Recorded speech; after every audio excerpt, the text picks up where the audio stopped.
as you can see, I've made a few changes. We have this amazing figure from Tainted Grail from an unboxing we did a few weeks ago, right, Zane?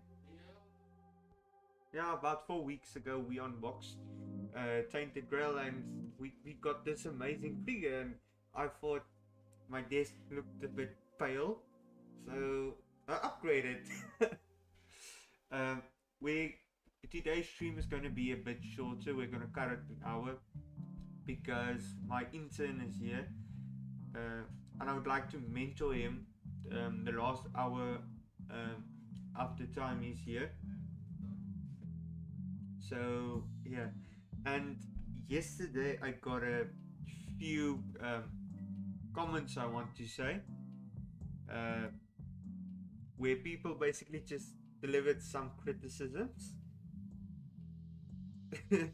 And I think I would try to stick to them. So we're going to improve the stream as much as we can as time goes on. Hopefully this area around me, we can improve it a bit to make it a bit more decorative, and the stream itself, the screen and all that, we're going to be more decorative with it, and we're going to do a frame by frame animation at some point, so that when there's a new follower, we get a little bit of notification that pops up on screen. We did talk about earlier today.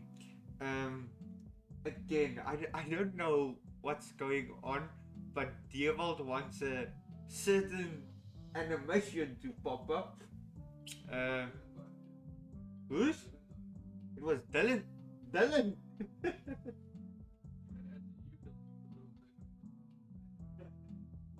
I don't think Twitch would be happy with that decision. Anyway, I think we're going to try a bit of a new animation that I will do at some point. After this Superman drawing is done, I'm going to be a bit of in a... I almost want to say a bit of trouble because I'm a bit ahead of work. We might try to do some animations in Moho, or just do some frame by frame animations. Just let me grab this mic quickly, because one of the criticisms that I did get was that I was not talking loud enough, and I presume that's because the mic wasn't close enough. And Zane is supposed to be monitoring this stream, and he didn't tell me about it, and I was too lazy to actually go back and watch the stream on YouTube, so I didn't notice a bunch of this stuff until yesterday. So I feel a bit stupid for that. So yeah, and also one thing I noticed is I wasn't chatty enough, because it's so flippin' boring to watch somebody just do something and it's just silence throughout the entire thing. So actually I should have written a script, but yeah, we're going to go ahead and draw Superman. Yesterday we talked about the facial features and all the difficulties navigating that, and while you were gone, yesterday I finished the frown and the smile. The frown is on screen now. I think we're just going to move on with the other vowels and stuff, but yeah, so we can get busy with that. So let's just think. I think I'm going to start with the E today. Just see, it's going to be moeilijk to think of stuff to talk about the entire time. Yeah, so I use 2 layers for everything. Is one I call the outline, other one I call color. The reasons for the different names is basically just to not get confused, because I see a lot of people, they don't actually name their layers and stuff, which it irks me a bit. It gives me the ick. So I generally want to rename all my layers because otherwise I get confused against this lot. I mean, uh, damn, I mean, usually I won't work with this many layers when it's just a still image, but because we have to animate every single body part separately, so I have to draw uh, every body part as a separate image. So that's 2 layers for the head, layers for every set of eyes, eyebrows, mouth expressions, arms, legs, stuff like that. So yeah, and as you can see, I also did not do well in school because for some reason I misspelled mouth. Luckily, I'm smart enough to notice my mistakes. Also, a small comment I got yesterday was the fact that I'm not showing my face on the stream. Reason for that being, I'm camera shy, one. Reason two for that being is we generally wanted to point the camera downward so you can see what I'm doing on the keyboard and on the drawing pad. But if you guys feel you want to see my face more, then I will design a mask so that I can hide my face. Don't worry, I will leave the mouth area open so that people can actually see my face and stuff, or just so my mouth isn't muffled and you can kind of see my facial expressions. I'll probably try to design a mask that is kind of expressive. Imagine the Spider-Man mask, though it wouldn't be so expensive and complicated. Just I'll figure a way to do it. I'm a very creative person. I'm more creative than Da Vinci, and the reason I can say that is because he passed away a few years ago. He's not gonna throw a lawsuit against me.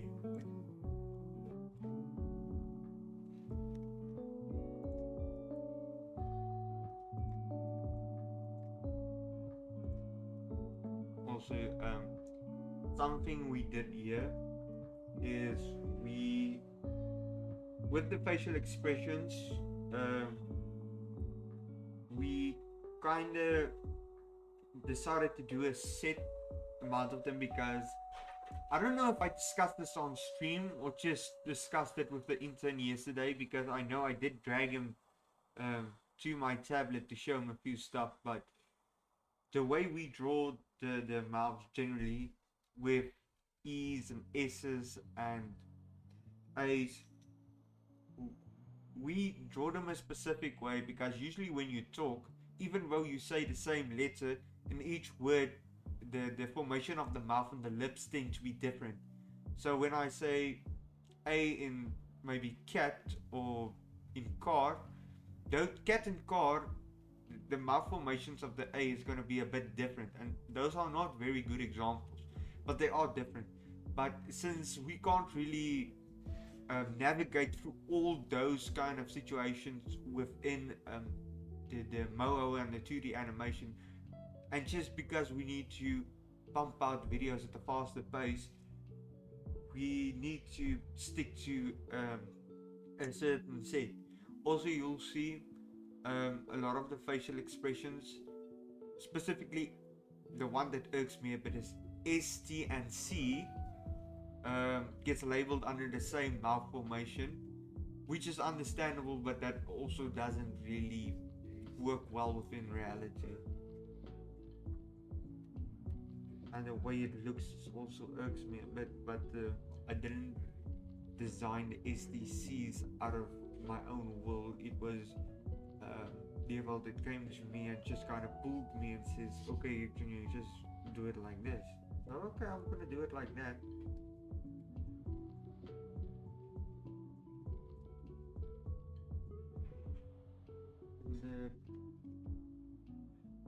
Again, it's early morning. Uh, my brain is not functioning yet, so I'm just gonna pull out a reference of something I did previously. Probably Sprunky again, because he was the most, in my opinion, the most expressive character we did thus far. Despite the fact that he's just a round head on top of a triangular body.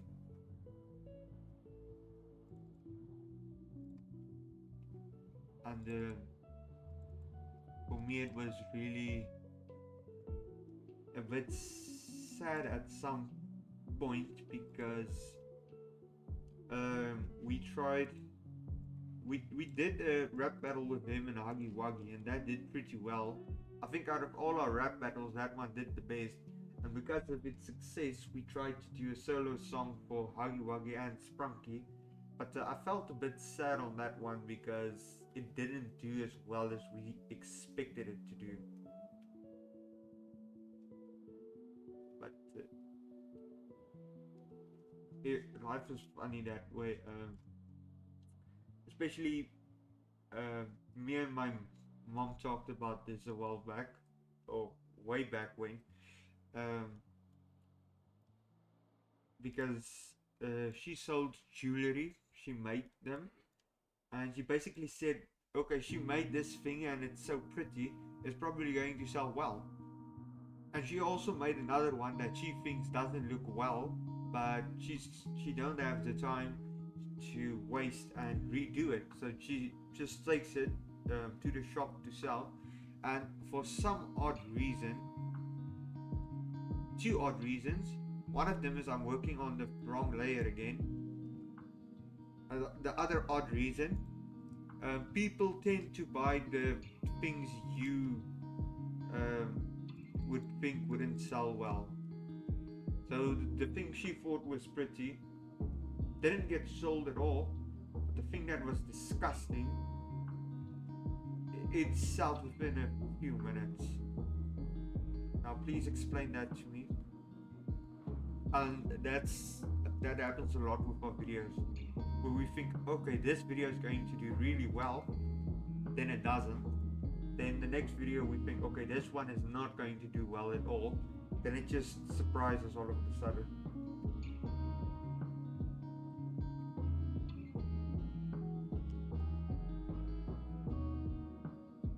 And I feel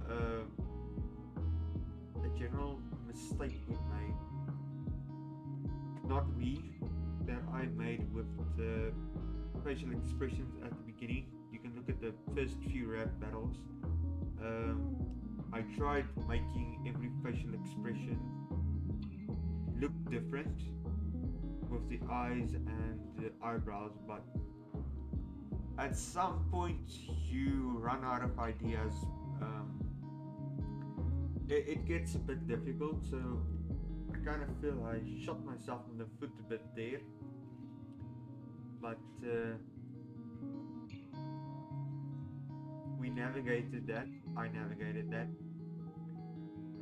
and I just started drawing every one of them the same. And it's a little bit less creative, but the workflow is easier for me, and we get a lot done in much less time, which leaves us time open to do more things.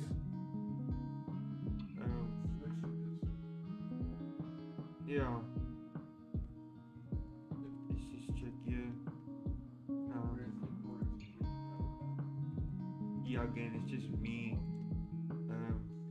reusing colors we used yesterday.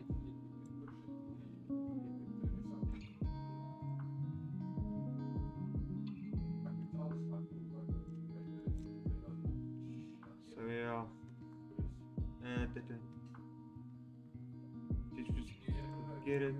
Sorry, I know I should talk more, but I just get so enthralled in my work at some point, just I completely forget to say anything at all.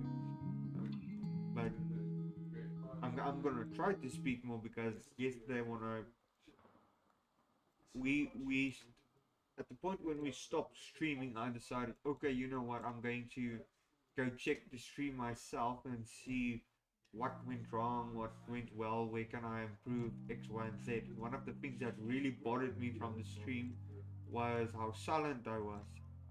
Generally, that's not me. When I start talking, I can't stop. Um, so that bothered me a bit since I know I can talk a lot. And I will talk a lot. Uh, I'll try not to focus on my work too much. I'll focus on you guys while still doing properly well.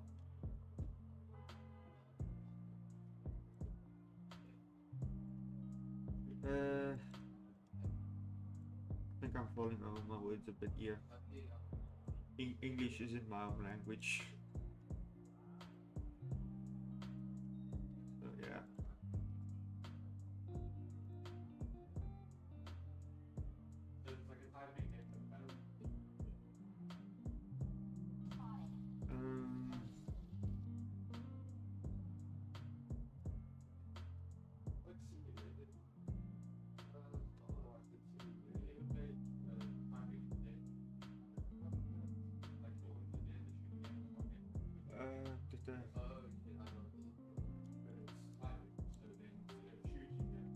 Oh damn.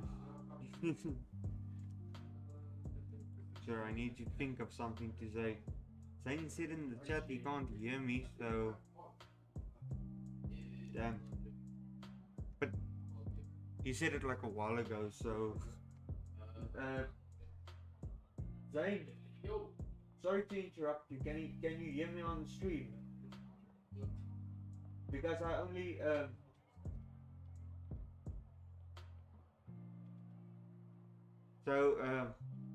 I just want to make sure you can hear me on the stream, because otherwise I need to fix something.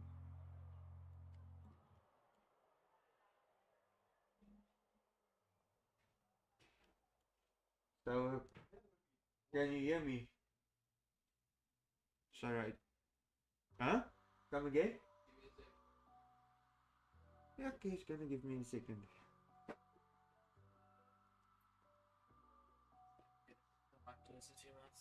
Oh. Yeah. Yes, you can. Oh, sorry. Yeah, maybe just close the door, maybe. What you looking at? I really don't like this thing intruding on my space.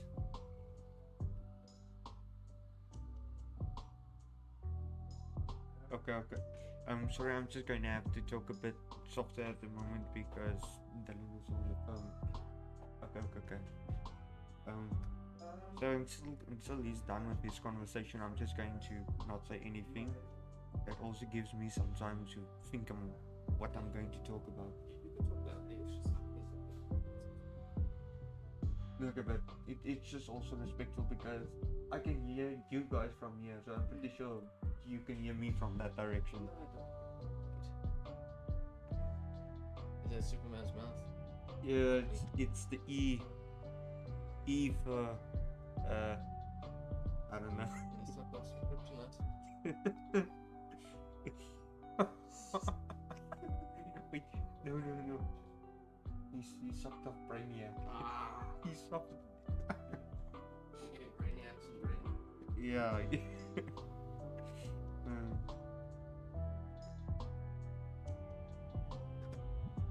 No.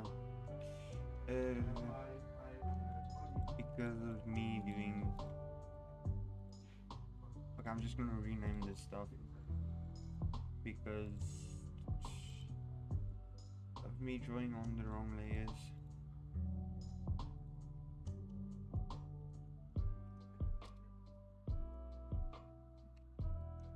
I'm just gonna leave that out.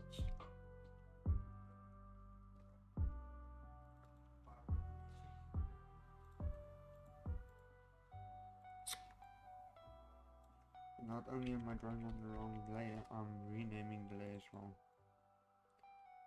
Well done, me.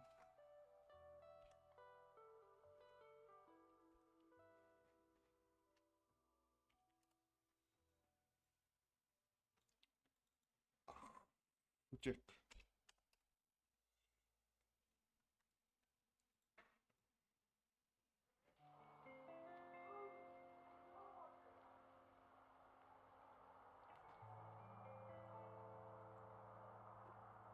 I'm gonna cut that layer. I think this one is done.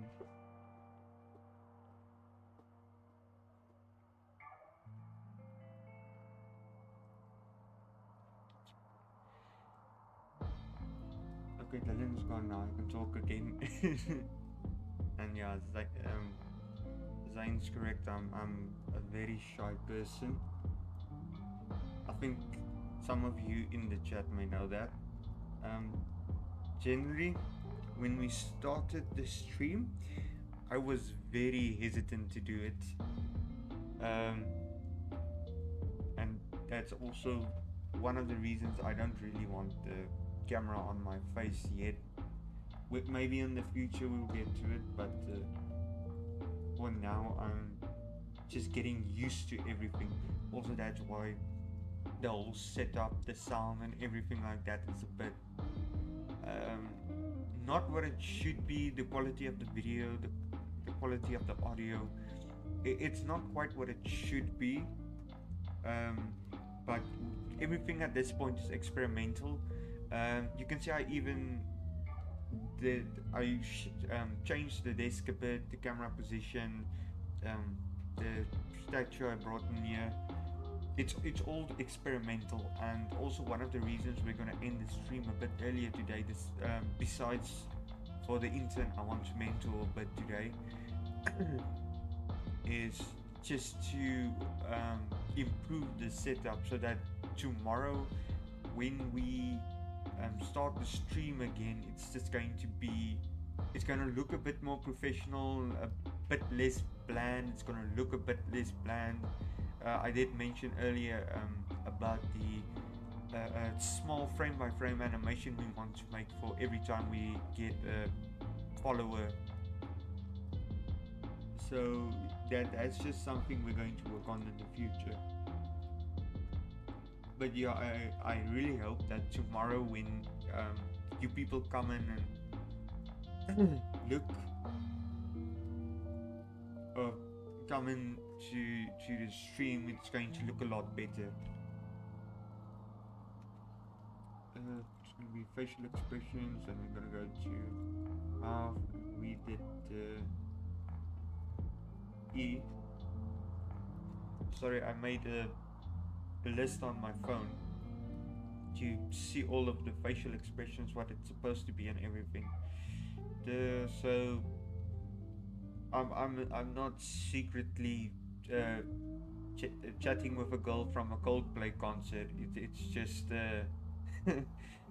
me checking the list of everything I still need to do, and if the E sound specifically doesn't need to fit with any other letter when I name it. So now the E sound is its own thing. The resting face I already did. Let's do the O, because the O is just basically a circle, and a circle is very easy to do. Yes, yeah, I'm glad I saw it. I didn't almost save it as a PNG. Yeah, we also something we need to save these as PNGs and not JPEGs, because when we import this is maybe a very stupid and obvious statement to make, but I know some people won't get it. Sorry to some people, I didn't mean to insult you, but we have to save them as PNGs, because when we import the files to Moho to animate them, we don't want the image with just a white background, because it's going to obstruct the other images. Maybe in the future when I start working on Moho again, I can purposefully make that mistake just to show you guys what I'm talking about. But yeah,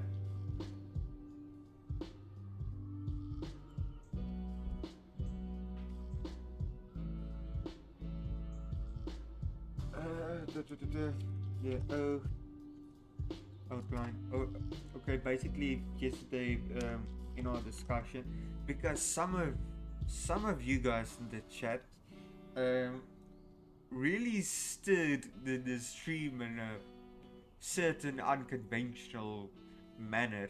So,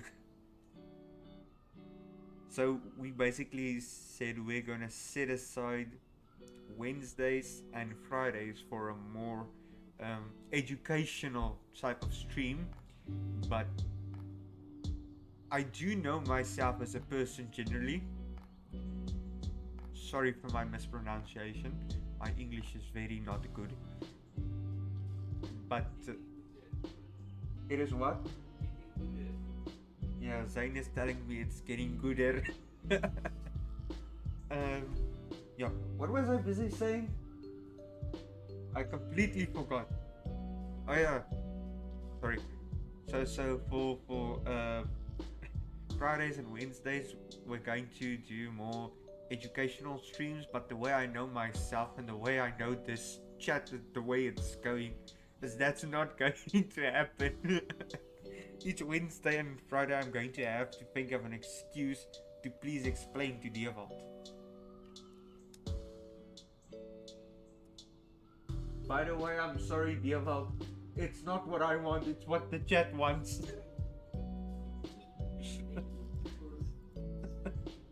We're just giving the people what they want. It's not my fault. Did they mention an NDA about Oh, damn, that's not the right color.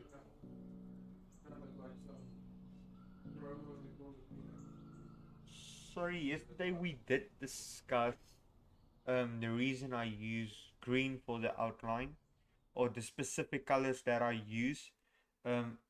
It also has a lot to do with how they work in animation. So if you want me to re-explain that, I will. Just let me know in the chat. Like a lot of my conversations and stuff like that is usually steered by either what I'm drawing at the moment or what is being said in the chat.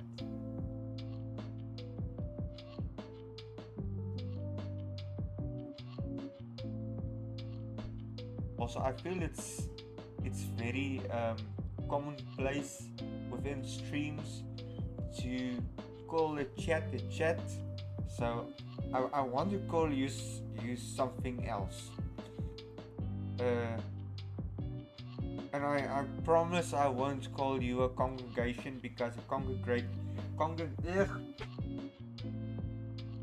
a group of political a political gathering is usually referred to as a group of monkeys. And I'm not joking, you can look it up. Let me just Google how to pronounce this thing.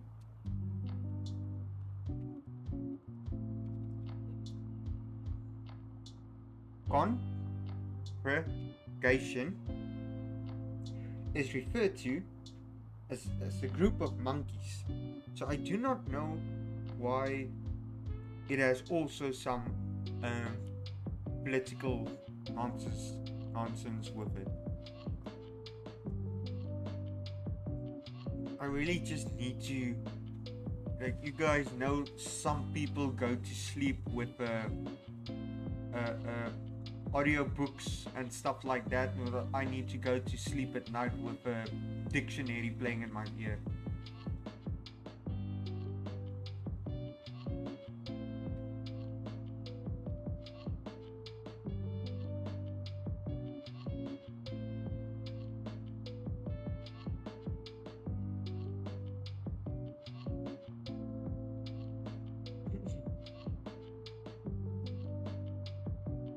Actually, I wish there was enough space on the face to give Superman some succulent lips. I think that would be just funny. But maybe when we do Batman, we can do that, because on YouTube there is this Bat Metal videos where it's the animation they did for Batman was a bit spicy, if I can put it like that. He looks like he didn't just put Botox in his lips, he put Botox in every part of his body. Uh, it scares me when I think of it.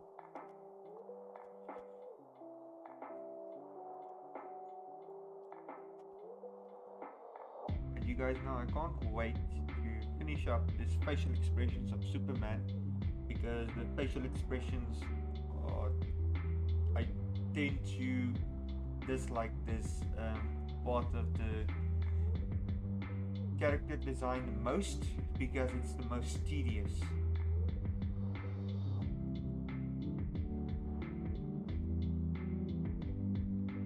At some later point, I'm also going to have to draw different left hands for Superman, because usually we would only have one left hand. But when we started with the Sprunky Huggy Wuggy video, I thought it good to draw different types of hands for the characters, so they can also be more expressive with their body language and not just their face. And I shot myself in the foot in that position, because I thought it would be cool if I did it with Sprunky, but afterwards Dewald came to me and was like, dude, you need to do that with the rest of the characters also. It's like, dang!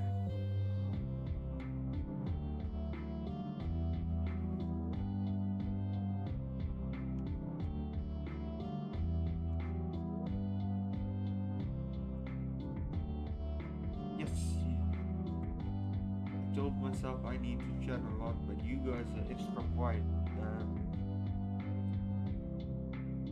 Should I... Is there a specific reason you don't want to talk? Is there some dental problems or something going on? You.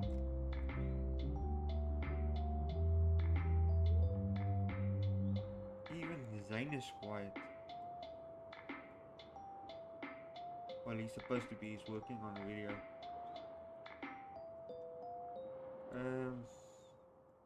I'm thinking of nonsense to talk about.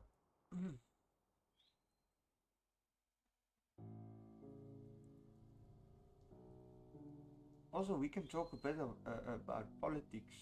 So, did you guys know Dante's Inferno?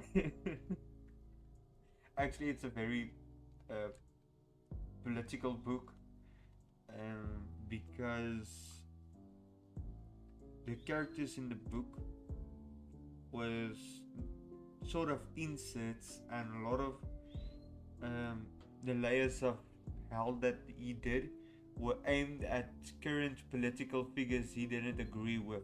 So he basically told the opposing party, you're all going to hell because I don't like you. And I think, I'm talking under correction, but I think at some point they did exile him. And if that would happen to me, I'm not gonna lie, I might have been also a bit sour about the entire situation, but I think that's neither here or there. And I didn't know him personally, so I want to say it, but you know what, I'm just gonna say it. He probably deserved it.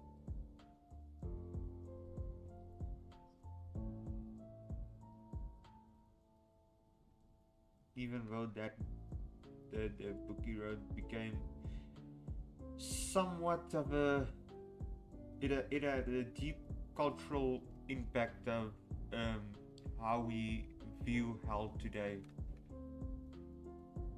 Biblically speaking, hell doesn't really look anything like that or works anything like that, but that's just the way, the modern way we depict it is based on the divine, Dante's divine Something's the divine comedy. My brain is not working. It's too early in the morning. I know it's almost 12, but I am not a morning person. If I don't have anything going on the next day, I go to sleep at like 3 or 4.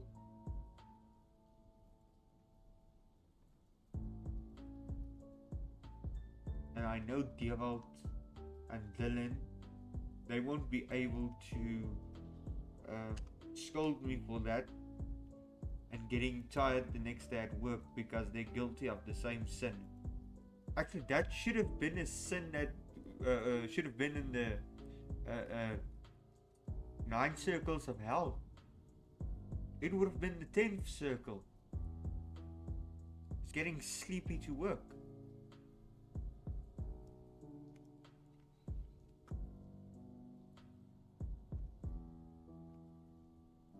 So yeah, after the stream I'll have a bit of a discussion with them. Why they tired at work. It's really detrimental to our work environment and our productivity.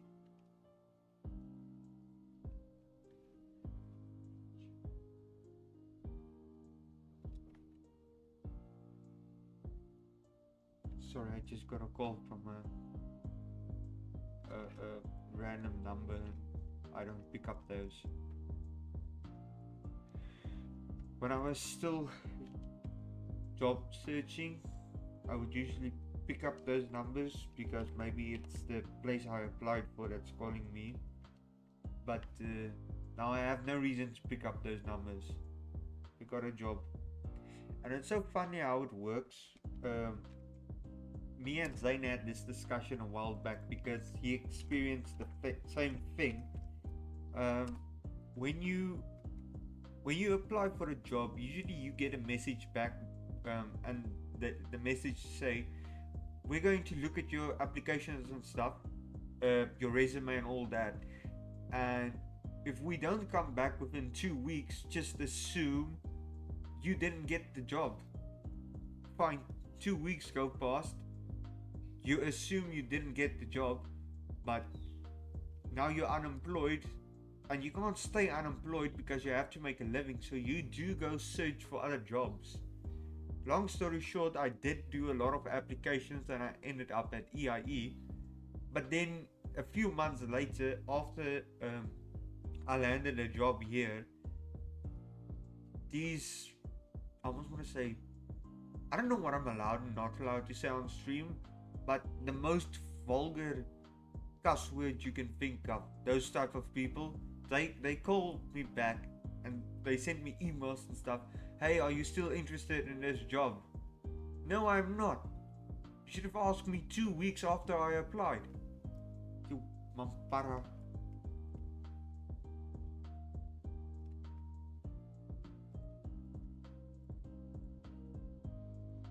Sure, I don't know how many, but this is generally something that happens in South Africa. I don't know how often this happens in other countries. I assume the same thing happens because I have a habit to watching national and international news with my morning coffee, and based on what I've seen, things aren't really going well at whatever country in the world. So I think we all have some type of a similar problem. But that's just me assuming.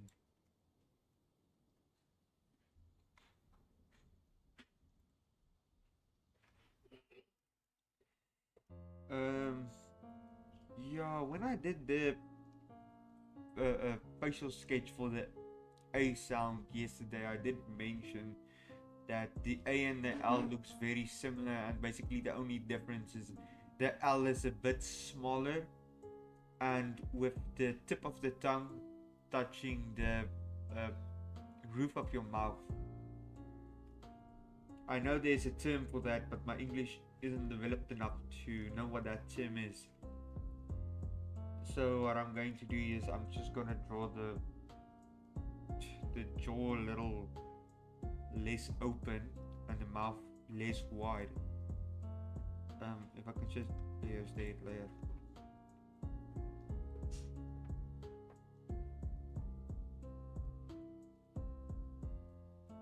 Again, wrong color.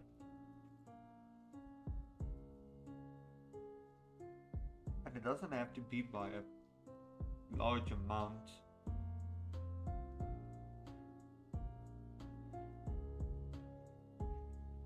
So what I'm going to do is try to hit between the neutral facial expression and the stretched mouth or the A. So I'm trying to get a line between that.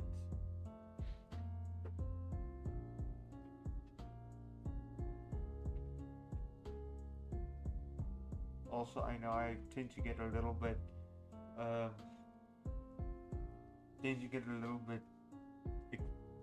rough with my body language and my hand gestures.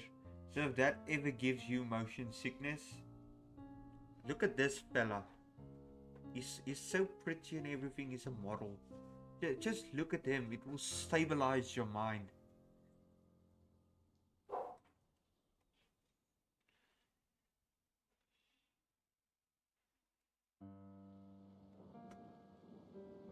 So yeah, again, if you guys have any questions or whatnot, just throw them out there.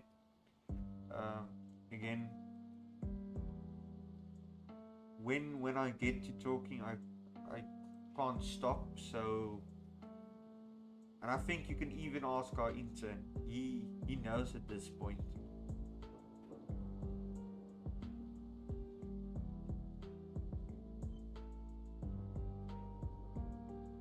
Again, yes, the same thing I'm going to do. You can see the general outline of the previous A position that I did. So what I'm basically going to do with this, because with the L sound the mouth tends to be smaller as I previously stated, I'm just going to make sure that when I draw the mouth, it's above that line to create the idea of, okay, the mouth is not as open as it is. And you generally won't notice this if we just use the A and the L sound at different times, but when we use them directly after each other, it's going to be noticeable, and that's actually what we want.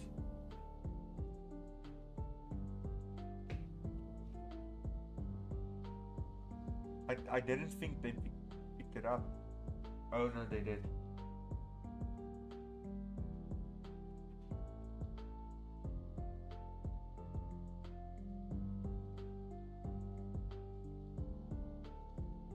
Yeah, Zayn is a very loving person. He would just throw hearts in every now and then. I'm surprised I didn't see that in the comment section yet. In the chat, sorry. Sometimes people need love, bro. Sometimes people need love.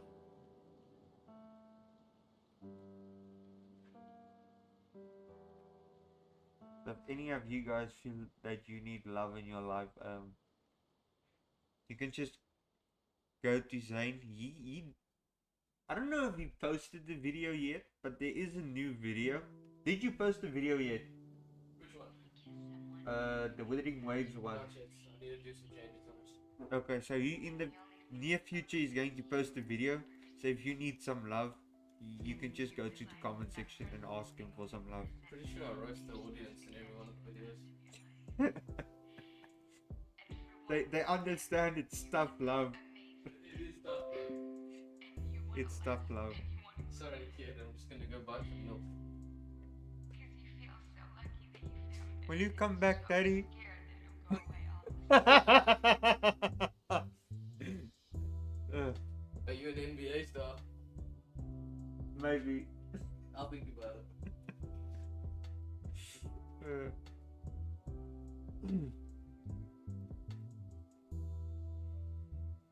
Yeah, I don't know if you didn't hear. Zayn basically just told the entire crew he's going to go buy some milk. and I asked him if he's going to come back, and he told me only if I'm a NBA star. The bloody bastard don't even care about his children. How are we supposed to care about him? I care about you and your NBA stuff.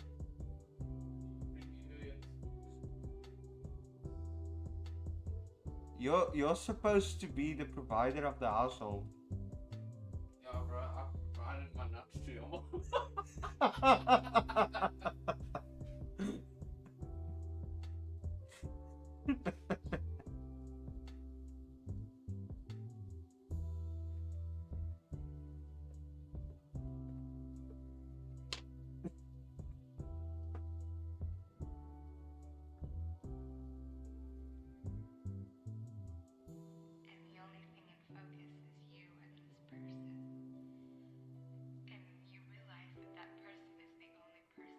Every day. Currently, the stream goes on, and it's for the most part very chill and quiet. But then you have moments where Zane just pops up, or someone randomly in the chat says something, and it just derails the entire thing. I went on a date last week. How'd it go? It was good. Going out again? I don't know. Why not? Yeah, I don't know if you heard what Zane was saying, but I really hope you did. I know what I'm doing. Yeah, but this girl's like, beautiful. She's smart. That was funny as hell.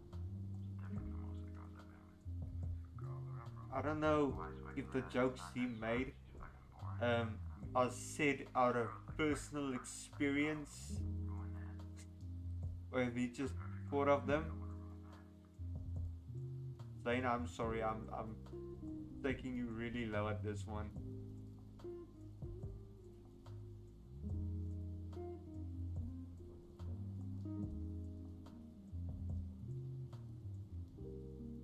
At some point we should do some sort of skit with Zane.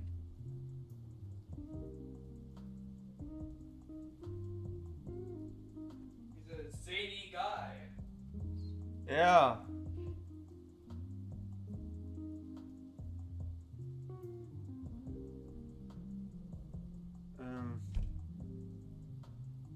Zane, what can we talk about? We talked about politics.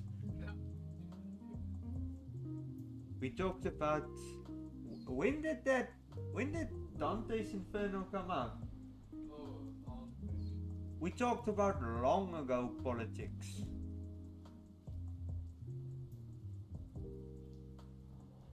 Politics that's older than Dante's Divine Inferno.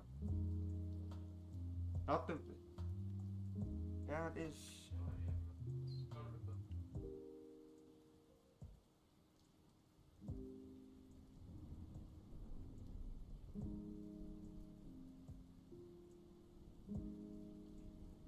Ah, damn it. So, you see this pen. It's a very beautiful pen.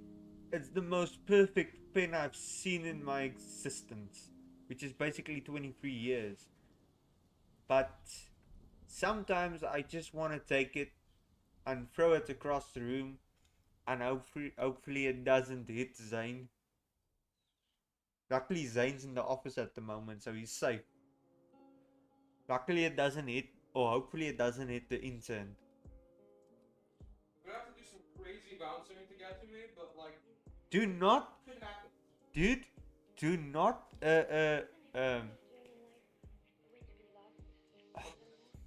do not underestimate the power of a pen's ricochet. This thing has more potential than a bullet. And Zane can verify that. I think that's when I fell for him. Just the idea of this little boy who's always waiting. Now we're talking about the fact that you can verify that this pen has more ricochet potential than a bullet. I think that's what I felt for him. He has personal experience with it. Don't ask me what happened on that day, but it did happen. Sorry, Zane. I didn't mean to put you in the hospital.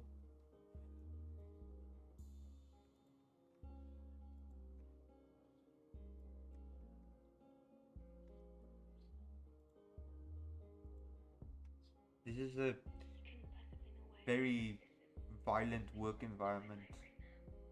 But it's also one of the only work environments where you can insult your boss and get away with it.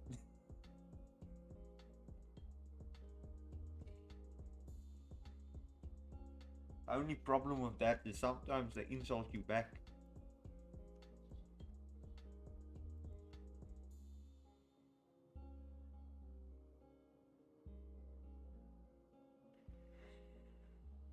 And yeah, imagine doing that if you're working as a store clerk. I'm trying to pronounce these words in a way that most people can understand, but South Africa has its own provinces, and each of those provinces have their own accents, and some accents are just more understandable than others. Unfortunately, I fell into one of the regions with the worst understanding of English. My English is it's very not good.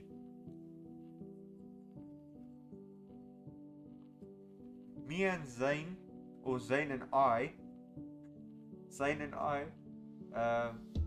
are doing these bilingual classes where I'm helping him with Afrikaans and he's helping me with English grammar and pronunciation. Then you're failing me. I still can't pronounce certain words, like like congregation. Let me just Google that word again.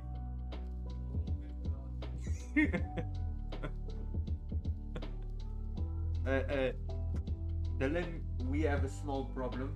What's the problem? I can't pronounce congregation.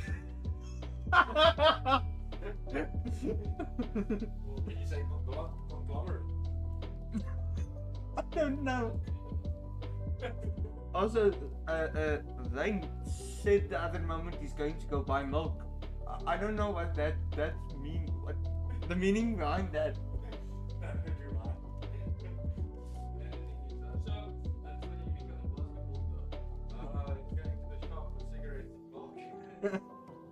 He might not come back.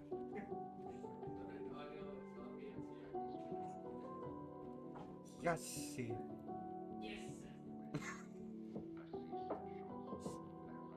Zane just in the background. Sorry, Daniel, it's not me, it's you.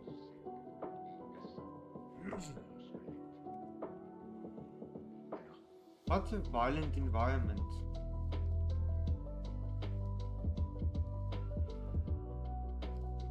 I think Zane grew up with the mindset of violence is not the answer, it is a question, and the question is yes. The answer is yes. Yes, the answer is yes. See, my English is starting to get a bit better, but it's not there yet.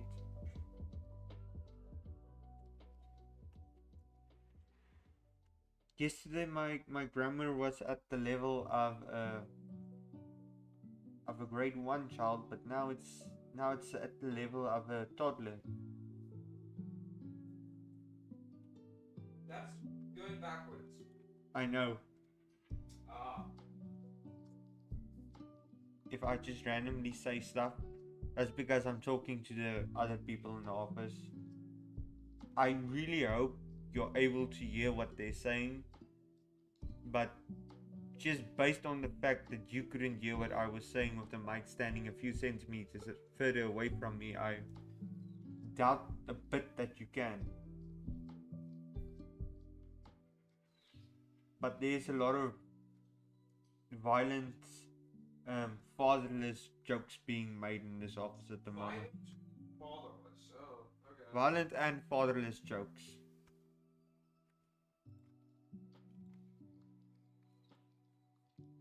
Well, sometimes those don't go together, but because some fathers tend to be violent. Oh, damn, wrong layer again.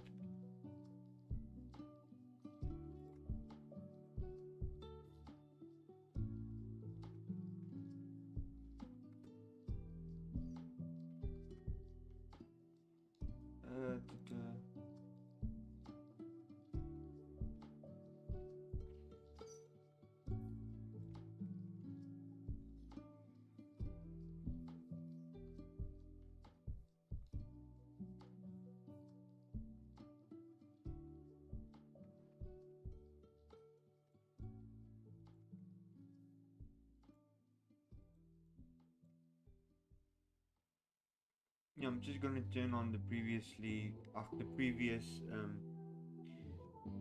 A layer to see where all the shading goes for this. So basically down the mouth, behind the lower lip, on the upper lip, and that's basically it. Yeah, I didn't put it in the chin dip or whatever that's called. Again, this is a lack of Zayn's teachings.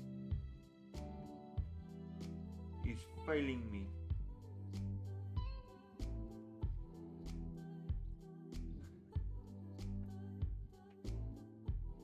I don't know why I'm being so mean to Zayn. He's such a nice guy in reality. Oh, he did say he's going to go buy some milk. So it's pent up anger. I'm being this mean to him. I don't want my father figure to go away.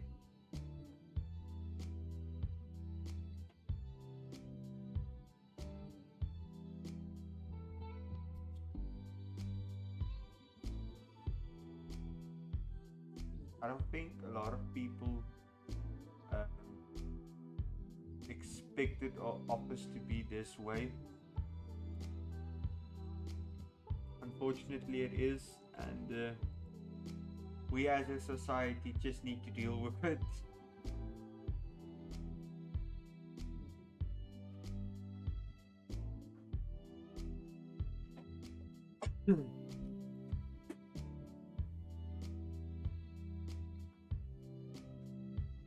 Oh, thank the good Lord, I'm working on the right layer. Again, I'm just reiterating this. If there's any problems audio wise, then you should please just let me know. We'd really appreciate that, because we'd like to give you the optimal experience and good quality videos and stuff like that. So if there's any problems, please just let us know within the chat, and so I can try to fix it while I still can. Because the previous two streams, the audio wasn't really good. The first one, I didn't notice the audio was on because we discussed it and it was supposed to be off, and only midstream we realized, oh, the audio is on. And with that, we decided, okay, since it's on, we're going to leave it on, and I started only talking and stuff mid stream. And yesterday, when I went back and looked at a stream, I thought to myself, well, everything is pretty quiet. The background music is kind of quiet. The me speaking is very quiet, and I kind of got a bit annoyed with myself, that there was so many gaps of silence within the entire um, stream, where there was only certain bits of talking. And yesterday I thought the stream was doing pretty well, but that's out of my own perspective when I'm sitting here, because I'm not experiencing what you guys are experiencing. So if there's anything that's a bother or not doing quite as well for you guys, you can just let us know, whether that be in the chat or in the comment section of when this video releases on YouTube.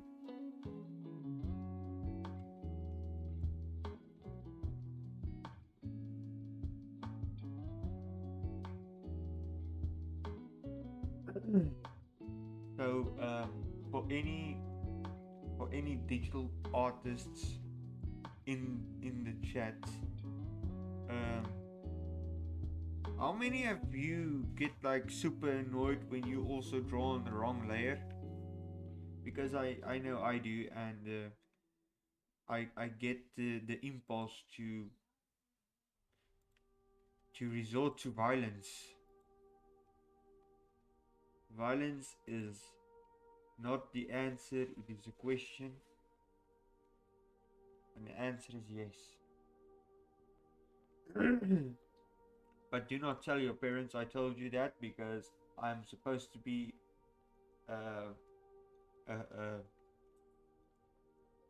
I'm supposed to be a good figure.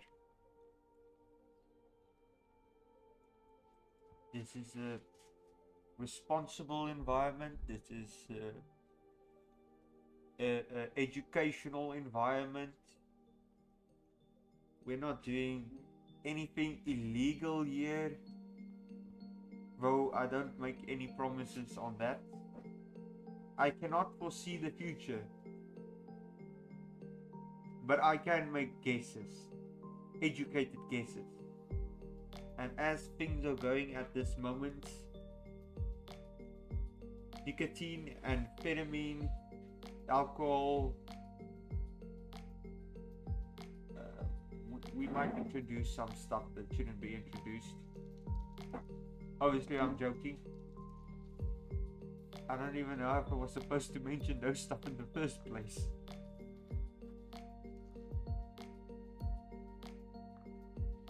Because Zane, Dylan and Devil them are listening to the stream, and I might say something, and they're not going to do anything about it at the moment, but they will possibly, most likely, spank me afterwards.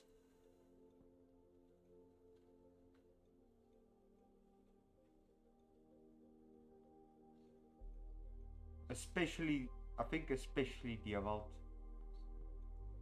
He sometimes have tendencies towards violence. Especially to Manny, the mannequin that's in our office. We had to what do you call it? For lack of a better term, I'd say ski mask. We had to give him facial protection so that he doesn't get smacked too much, because we don't want him to get too much damage.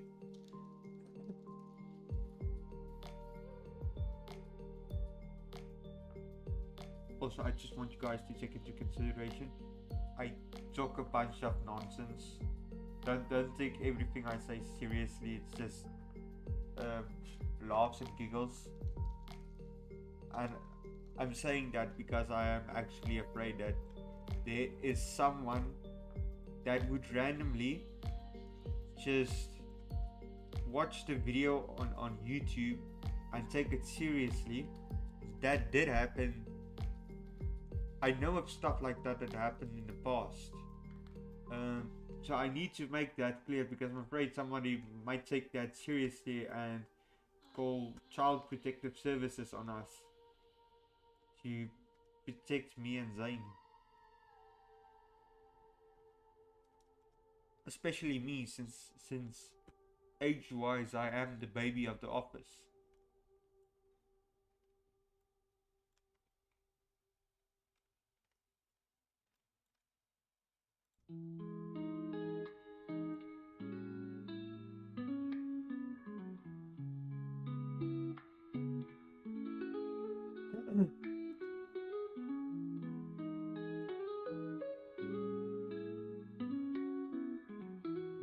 So yeah, I think I did mention this, but I can't. I'm really so excited to just finish with Superman, because when I'm done with him, I'm gonna have ample time to work on other projects that's probably going to be higher quality and not as tedious. I should actually. I'm not gonna show it on the stream now. You can go watch it on YouTube for yourselves. The first rap battle we did with Superman and I think it's called the D-Rex from the new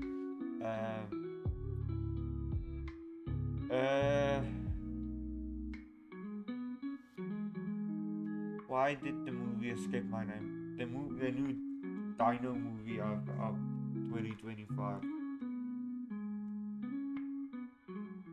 Jurassic World Park or something like that. I don't know what the movie's name is, but it's Jurassic something. Apparently the movie didn't do that well, I think. But again, I'm talking under correction.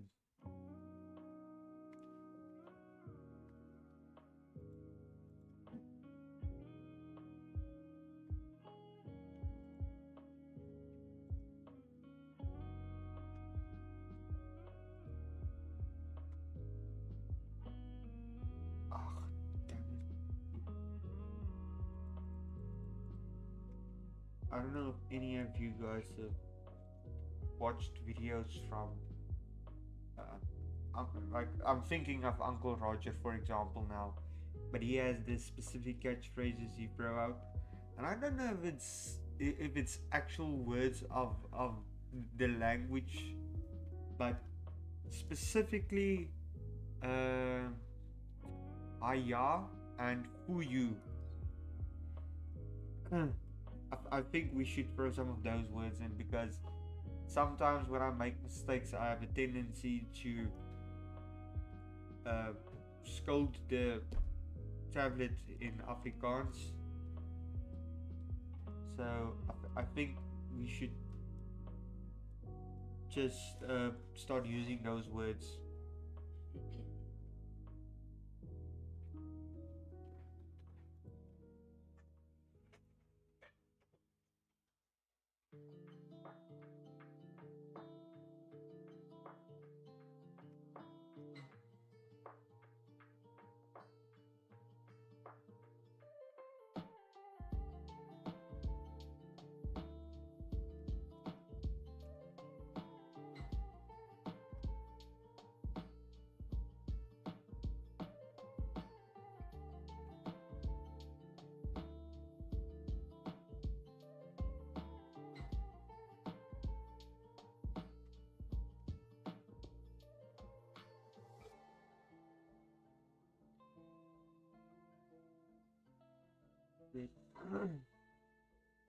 Sorry, my mind drifted off a bit.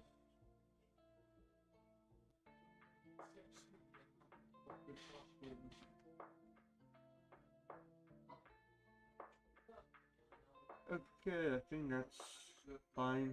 Save as mouth L save. Okay, what do we have left on the tick box?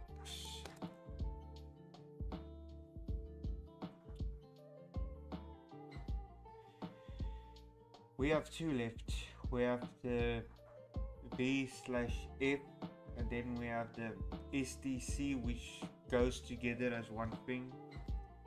So it's basically just that, and if I can finish that before the end of the stream, I'm going to go to an unfinished project I'm still working on, and it's basically one of Dylan's poses I'm redoing, where the basic sketch is already done. I just need to finish the outline and the coloring of the character, and I think it's really needed because we're starting to do um, or somewhat starting to do react poses and reviews, especially with Zay now going to start doing game reviews and stuff. So I think it's necessary to work more on the poses and give him more to work with, because at this moment Zane only has one pose he has to work off, and I feel like that's a bit detrimental to the video itself, because when you have more options, it's just I almost want to say easier to work with. If you have too much options, then it's a bit overwhelming, but if you can only use one pose, then it's a bit monotonous using the one thing the entire time, where if you maybe have 5, for example, it's easier to express your current emotion during that point in the video. So I just want to give him the basics. The one that I gave him was basically a neutral pose where it's a type of pose you can kind of use in any situation. But again, as I said, it's a bit monotonous.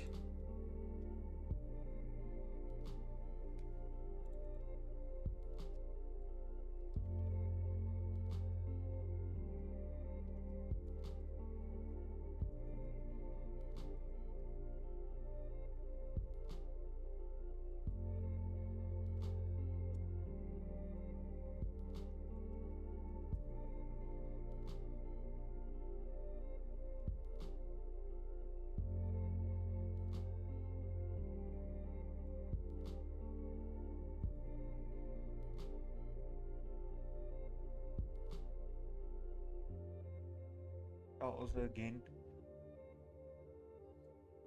dudes and dudettes and whatever fantastical creatures on the chat.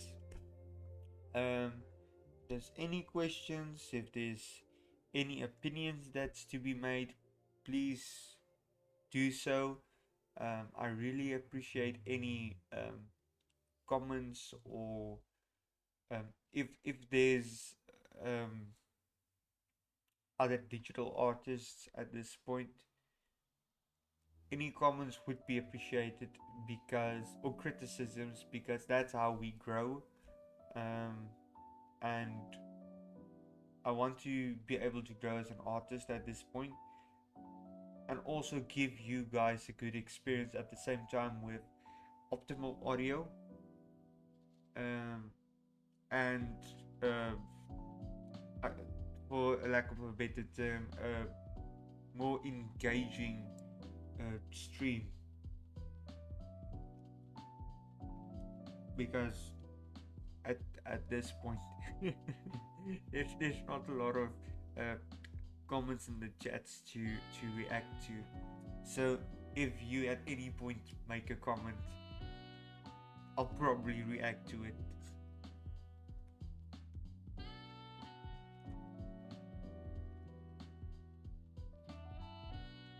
What was I doing? Oh yeah, I was drawing on WoW. Which one was I doing? SDC. Oh, so basically, I did talk about this earlier, where some of the mouth positions kind of look the same, and with this one, it looks kind of like the E, except the mouth isn't open. It's a bit smaller, like the L was with the A. But with this one being a bit smaller, it also isn't the open mouth. It's closed. So I'll draw that in a moment, and you'll see what I mean with it. So basically, it's the same, just a little bit um, more narrow, and with the mouth, it's completely closed. Um, but I'm not going to like draw the teeth there. Um, I'm going to leave that completely out and just fill in the gap with white, so it kind of looks like when a character bites on the bottom of his lip, um, you don't see the lower teeth, you just see the upper teeth.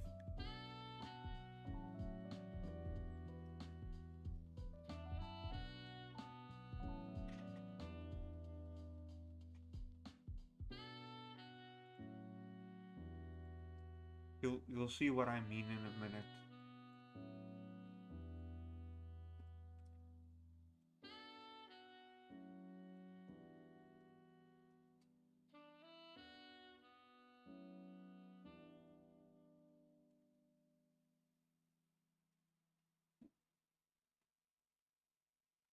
Also, I really can't wait to show you guys the actual process of drawing something from complete scratch, because that's the fun part.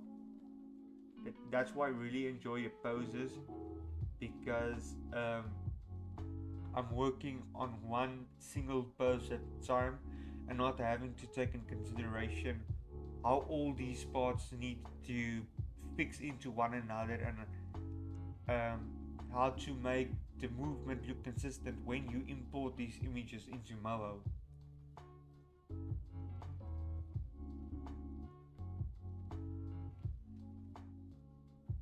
So yeah, that's basically just when I do the poses, it's just me basically focusing on what a reaction or a review video would be like. Not me having to focus so much on how these parts fit together in Moho. That's using a bit of brain power for me. Wait.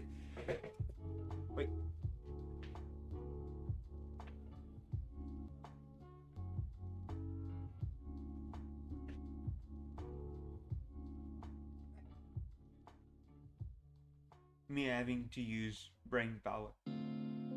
I don't think I'm supposed to have this at my desk, but we'll keep this a secret and keep it to the side. We don't tell anybody about it. So let's get back to what we were doing, which wasn't stealing stuff off of other people's desks, which was basically me doing this also. I stole this from out of the lounge, and I don't think I was really supposed to do that, but then I called over Daniël and said, hey, look how cool this looks, it's a bit of an upgrade for the stream. And they were like, yeah, it kinda is, so we will keep it that way. Keep it that way for now, until we probably somehow upgrade this table and maybe put something behind me. The thing is, I'm kind of sitting in a hallway at the moment, and so it's difficult to decorate whatever is behind me, because they have to walk past me a lot. So we don't really want to put anything behind me, because that's just going to abstract from them having to move from the office to the lounge. And, basically, if we move my desk a bit to a situation where there's more space behind me, I want to put Manny the mannequin behind me, because he's standing there in the corner of the hall, and whenever somebody goes out of the office or into the hall from the lounge, we all just basically go bleak. Not bleak. There's this Afrikaans word called bleek, which basically means pale, but because my mind just glooped for a moment, I tried to completely translate the word bleak to English, because I completely forgot what pale was and my mind glitched. So I called it bleak. Yeah, Manny the Mannequin basically scares us to where we look like a vampire that went outside for a tan a bit. No, no, we looked like a Victorian, the basic beauty standard of a Victorian woman. Just to elaborate on that joke, way back when, it was considered a beautiful woman was considered to having light skin, so they would resort to bloodletting, which is basically just draining their blood to the point where they look pale, or they would rub their face with lead, which also led to, well, lead poisoning. So yeah, I think there's a lot of customs over the ages that people do that they don't realize are probably bad for them. I think maybe even today there might be some of those customs, but we won't know that until somewhere in the future. For example, I know smoking was also considered healthy for people. I don't really know what the thought process or the arguments for that was, but people did think smoking was healthy for you until they realized, oh dang, this is causing lung cancer.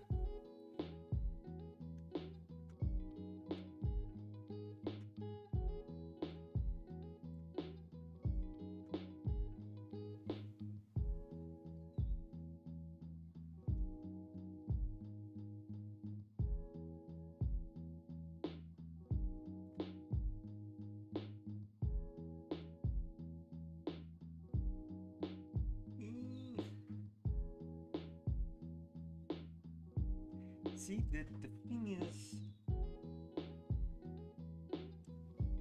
Daniël told me the S, T, and C sound needs to kind of look like this.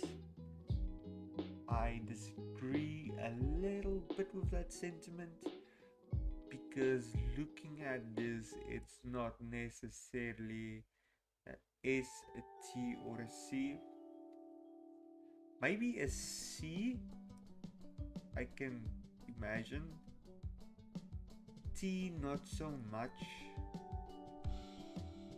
S also maybe, but it works for the video, so I'm gonna leave it at that.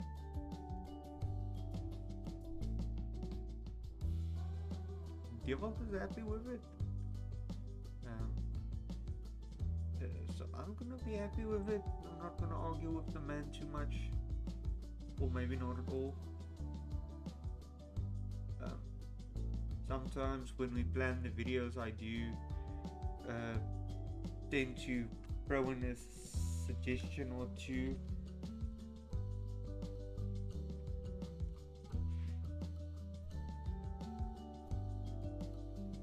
And also that's really fun, just brainstorming ideas, and there's also a feeling of accomplishment or satisfaction in some cases when we brainstorm ideas and you throw an idea into the mix and the idea get approved, but then at the same time it works out so well, it develops into something else, and then you really get that sense of accomplishment. And I'm specifically, the thing I'm talking about is the Huggy Wuggy thing, rap battle we did, where basically what happened was I made the suggestion that we turn Sprunky into some kind of metal head as a joke, because that's not what you would expect of a Sprunky. And we basically said okay, cool, but obviously between that and posting the video, we decided to make Huggy Wuggy the one that's the metal character. And one of the reasons I suggested this is because Dylan is in a metal band, so I know we kind of have an idea of what we're doing. We're not just going into this blind. So yeah.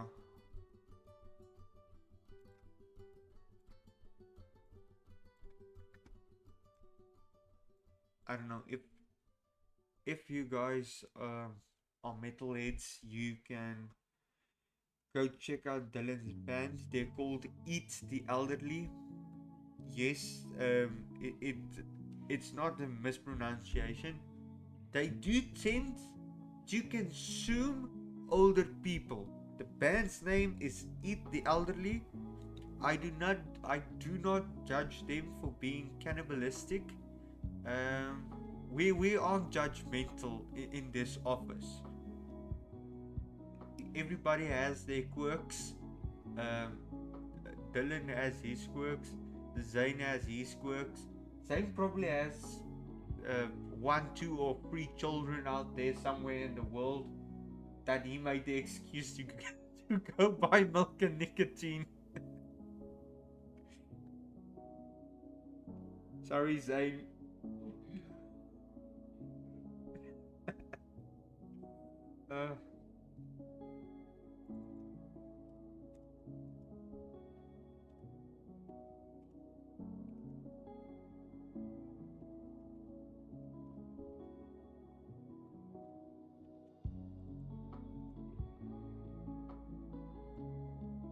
Yeah, so the office is really fun because a lot of the time when you go to a new job, the people say, oh wow, well, we're like a family here. But EIE tends to really feel that way, especially because we're so it's not a tight up and stuck up environment. We're really we're free to be creative and to express ourselves, and I feel that contributes a lot to our creativity and our ability to express ourselves in our videos, and how we can experiment a lot with things. We aren't tied to one specific thing. We like to experiment with different ideas and see how well they do in videos and all that. So yeah, I think that contributes a lot to also our, I wouldn't necessarily say mentality, but mental health at the office. It does help a lot, and it does feel more like I don't want to sound cheesy or anything, but it does feel more like a family here at work. So that just makes things very easier, and you get excited to get up in the morning and go to work. It's not having to crawl out of the bed being all miserable and stuff. Sometimes we do cut close to deadlines and we have to rush a bit, but those are few and far in between.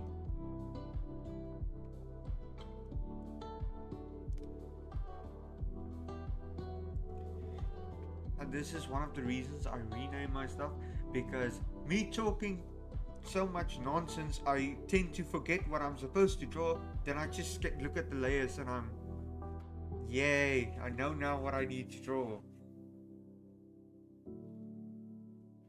Do not laugh at me, please.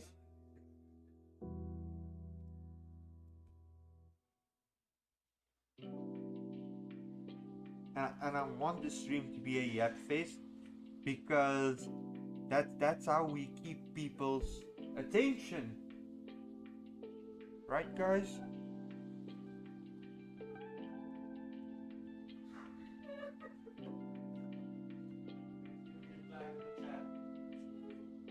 I know. I know.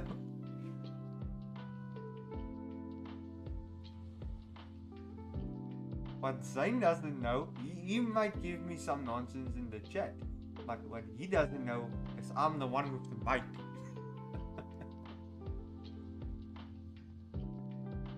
Come again? You can try. The dude is threatening to turn off this mic. We have 4 viewers at the moment. They're on my side of this video, of this stream. They're on my side. If you turn off my mic, they're watching this video for the yapping. If you turn off my mic, they will come and attack you. Because you turned off the mic. I'm their herald. I'm their champion. And now you've silenced me. Guys, he's I don't know if you know what this term means, but he's guying me. Guying just basically means he's dissing me. And the thing is, he's a scaredy cat because he's not doing it in the chat. He's doing it from the office where I can hear it, but you guys don't. He's afraid of you. You know, individually, we're soft targets, but united we stand strong.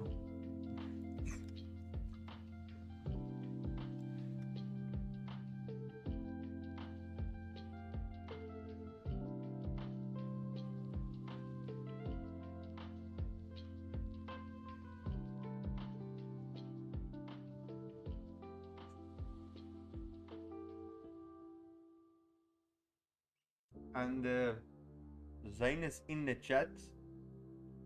I want you guys to try and figure out who it is.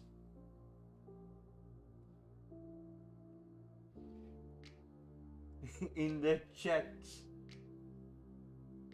Dude, do not tease me grammar and pronunciations.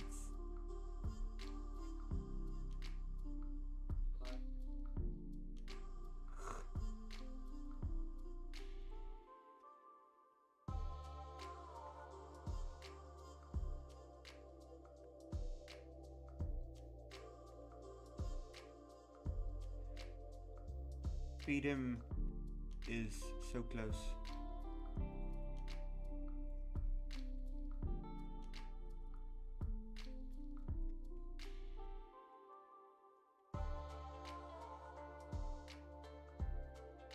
Now, so what we did with the E, it's kind of the same principle with the VF sound. It's I really want to make a joke about this, but I'm not sure I should. It's very it's I almost want to say it's the E sound, or not the E, the STC sound, but a seductive STC sound because he's biting his lip in a way that neither Twitch nor YouTube would approve, but Zane might.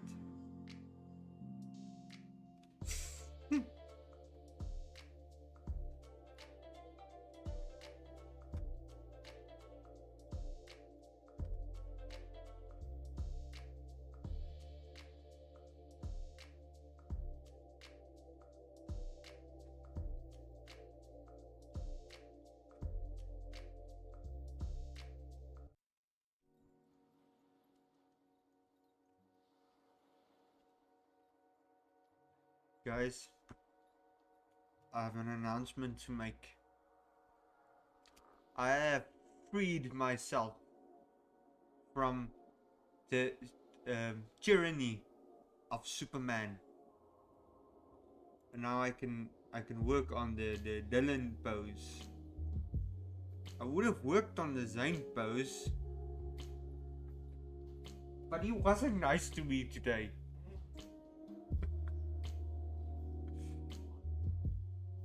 You're asking why. You went to buy milk and you didn't come back for an entire week. How can we forgive you for that?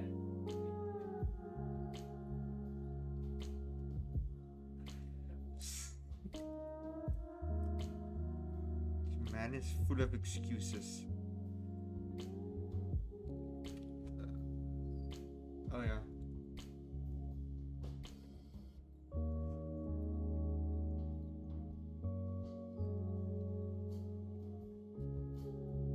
Yeah, there's a cold breeze blowing through the hall. I think I'm just going to close the back door.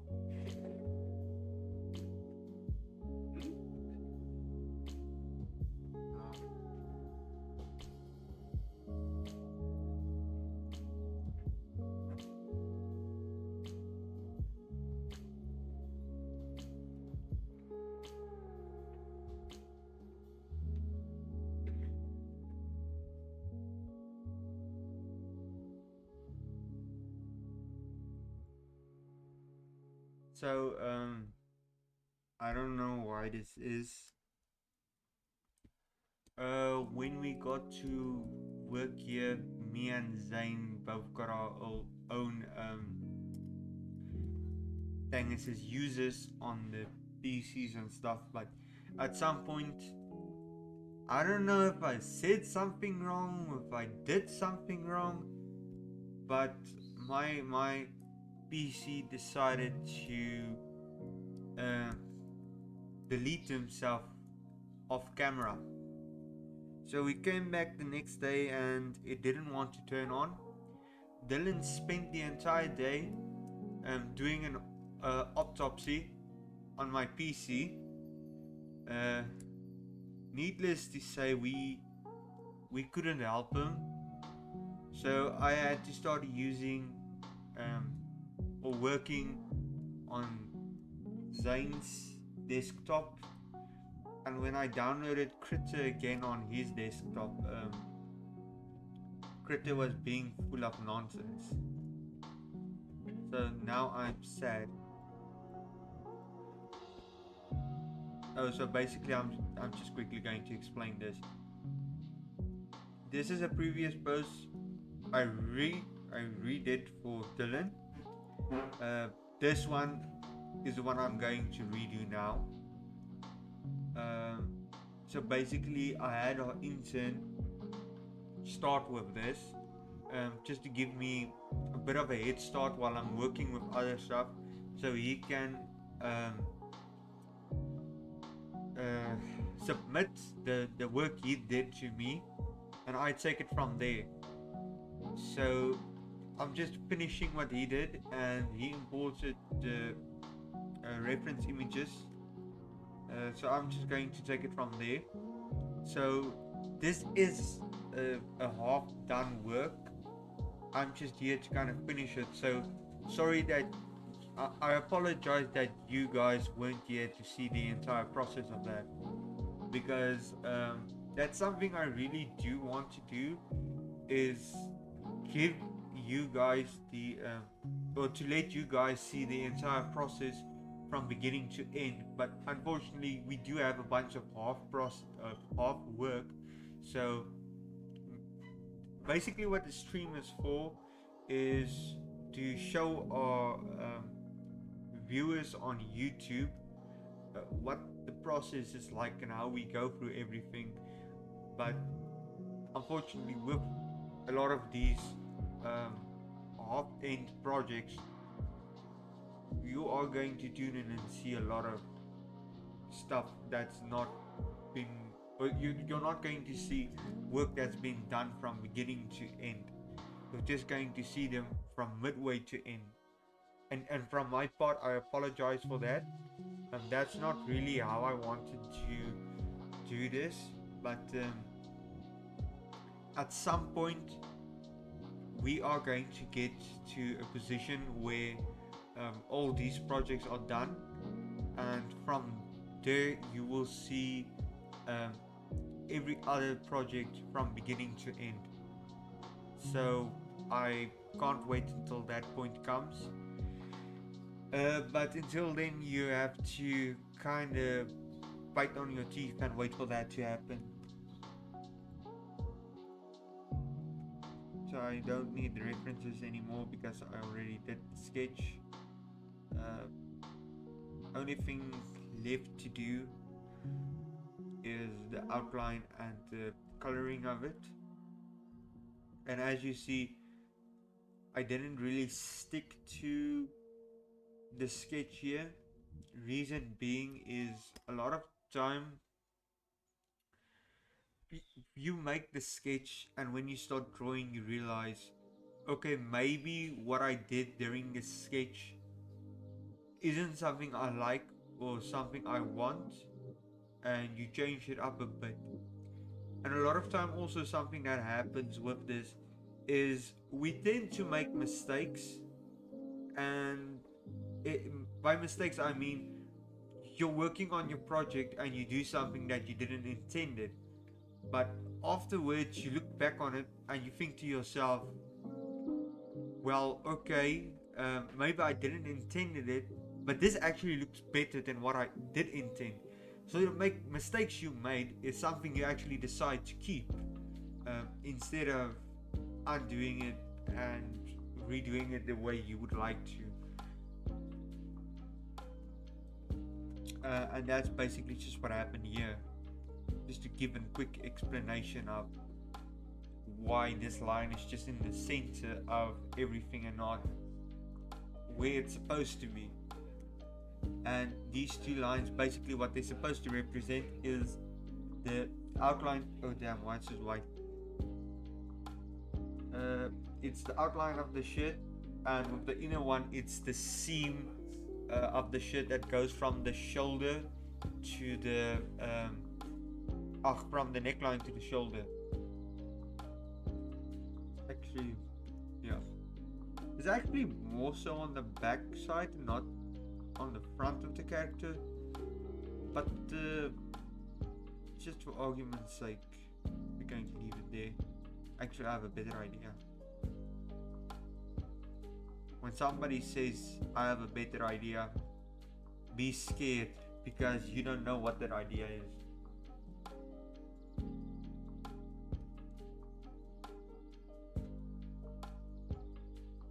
I think I should probably use a thinner brush. I do the seams.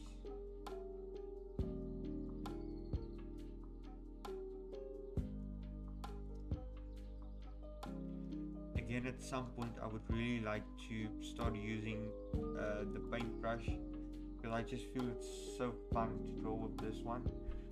The only reason I never started using this brush was because I didn't feel confident in the beginning to do it. I could only do the chicken scratches thing, so I had to use a brush that kind of hid the fact that I'm doing chicken scratches. But now that style kind of stuck.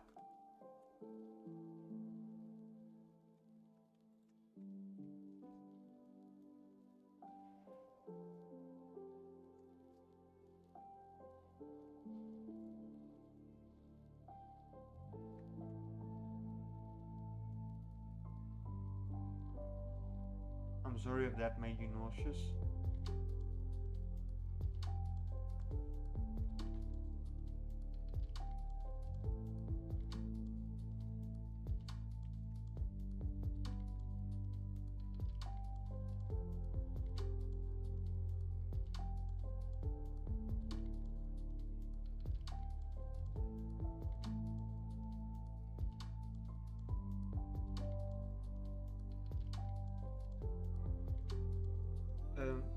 Also, I also did discuss this with our intern. Something when you draw poses or characters, something you need to take into account is when you draw a pose for a character, you need to be able to fill out the entire character in black and just have the silhouette. And with that silhouette, you can basically tell what the pose is, and basically tell which character you're drawing. So if I take, for example, my avatar next to Dewald's, Zayn and Dylan's, you should be able to tell which is which. And with this pose, for example, you should kind of understand that Dylan's doing a what the hell is this happening type of pose. So this hand should actually be somewhere here, but the reason I didn't do that was because our intern started the drawing and he put the references at the side here. So he did the drawing here and he did it really well. He actually put the hand in the right position, but because all of the drawings need to be kind of in the middle spot and at a certain size, I had to resize that image, and when I did, it kind of cut off the hand, so I needed to redo that in the only way I could, due to the angle this pose is facing. The only way I can naturally make that look naturally is for the hand to be inside of the silhouette and not facing outward, which I am a little bit sad about, because originally our intern did make it look really well, but sometimes you just have to make sacrifices.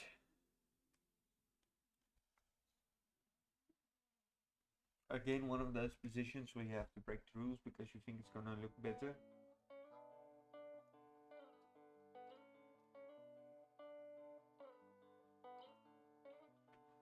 Also, me starting to yap again. It's not always a good thing to draw stuff realistically, because the human eye works in a strange way, and a lot of artists realize this. You can go look at their work and it looks really good, it looks really realistic and all that, but take for example the Romans. When they built their temple for I think it was Athena, they made it so that the pillars were unequal. They made it, and they had to remake the temple, because the first time they made it, they used proper lengths and my English is failing me again. They used proper lengths and measurements for the pillars and stuff, but to the human eye it looked kind of weird and not proportional, which it was. It just didn't look that way. So they purposefully made it in a way that the pillars were unequal and not proportional to each other, and the measurements were a bit wacky, but it looked correct to the human eye, even though it wasn't. And that also happened a lot within Renaissance paintings, and I forgot the specific one, but it was one about the Last Supper, not the one Da Vinci made. It was the other one that kind of looked like the Last Supper were in a cave. But usually when you draw environmental stuff, you use perspective, and with perspective drawings, I don't know how many of you would understand what that is, but basically you have one point, a second point, and a middle point. And when you, for example, maybe draw a cube, what happens is you use those points to draw the cube, and these other 2 points is just to help you understand, or maybe if the object is a bit more complex. For example, if this wasn't a flat cube, it was facing a little bit more to the side, you would have it pointing this way and filling that. So this is basically called 2 points perspective. But if you basically use the 2 point perspective, the cube what you should basically look like this. And they used a lot of perspective within their paintings and drawings. With the thing, with Da Vinci, not Da Vinci, the specific artist that did the Last Supper, if you take perspectives there, it didn't align correctly because it was a trick of the human eye. And a lot of the time also with perspective, sometimes when they need to twist it is because they need to twist it so that all the perspective, because this is an interesting one. You have a painting,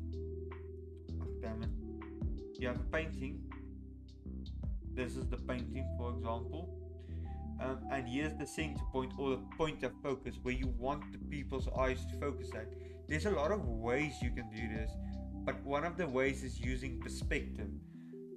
So you have a bunch of lines or whatever and you draw objects, and from the normal eye it just looks like objects, but it does trick the mind to focus on this spot. There are other ways besides perspective to do this, but it is a common way to point the viewer's eye towards where the artist wants the viewer to look.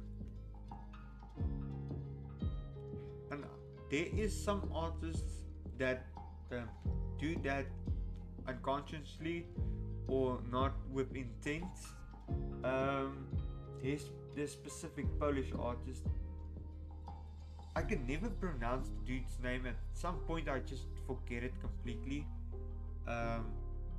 But I really like his work, and his work never represented anything. I think at some point he was a war veteran. I think part of World War II, and he studied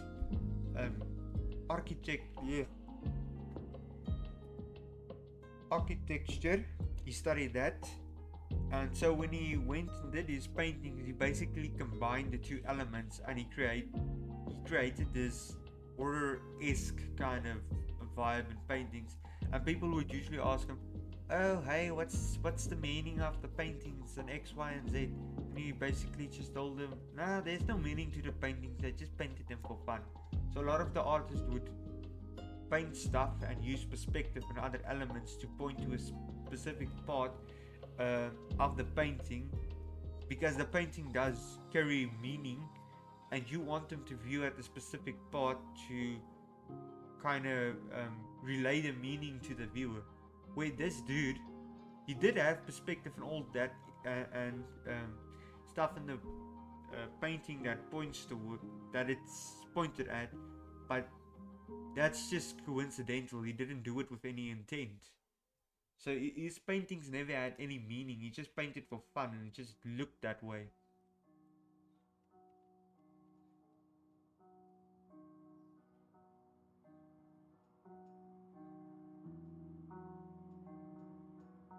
So yeah, I started rambling and I don't even know what I was originally talking about.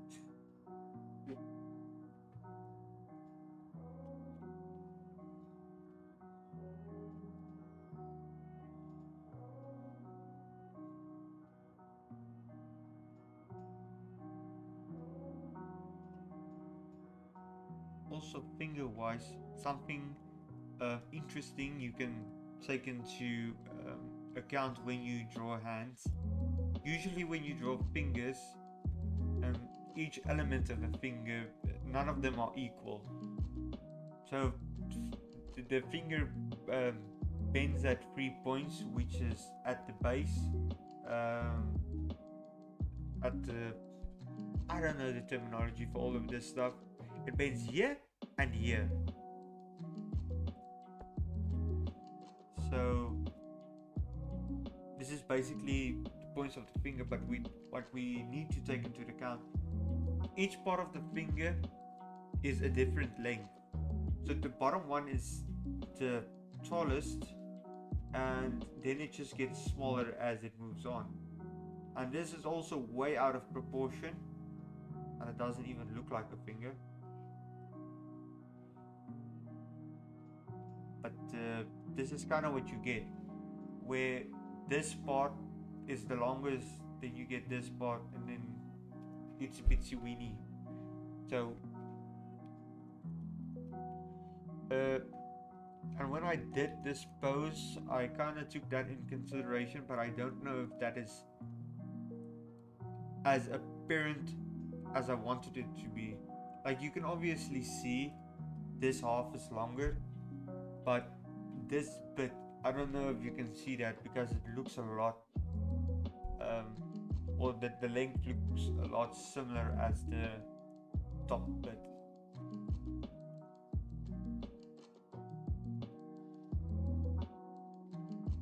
But that's just for the people that wants to draw hands and is capable of drawing hands. I'm not one of them. It took 1,001 tries for me to get this hand to look like this. I would consider this looking good, but it doesn't look good. I just decided, well, I'm not gonna get it any better than it is now, so I'm just gonna leave it before I mess it up any further. Like, you can clearly see here, this piece is way too flat. Actually, I'm gonna mess it up, but what if I try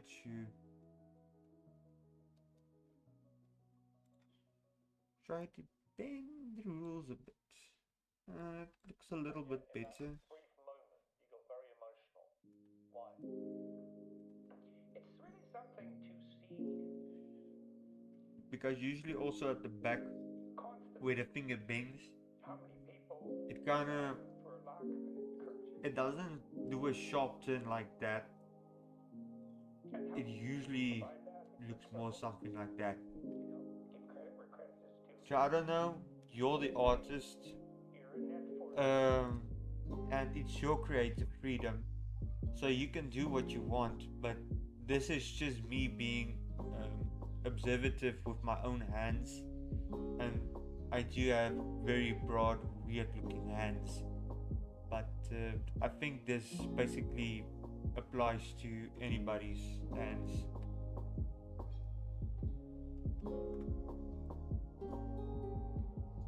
Just make the brush a bit bigger.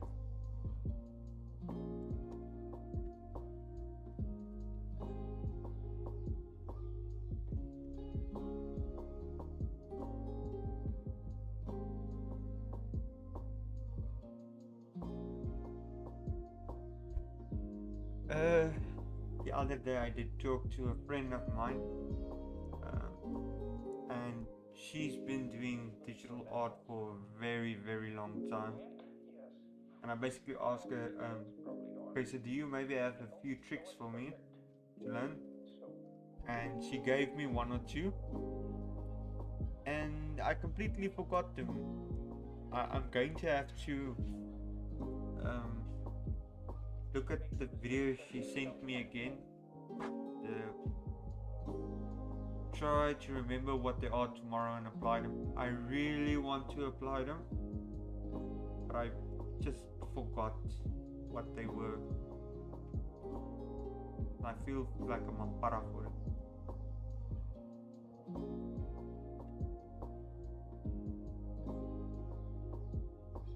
Because I actually do think those were some helpful tips. Speaking of tips, why does the pinky look so skinny? We gotta fix that.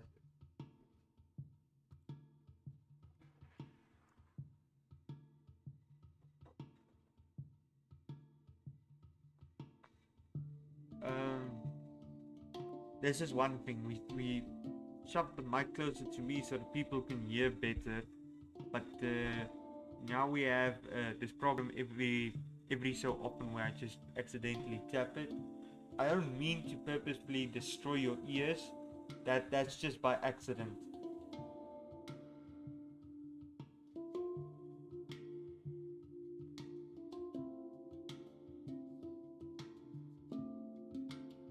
I think that looks a bit better. I was never on friendly terms with hands. Even when I shake people's hands, I try to crush them.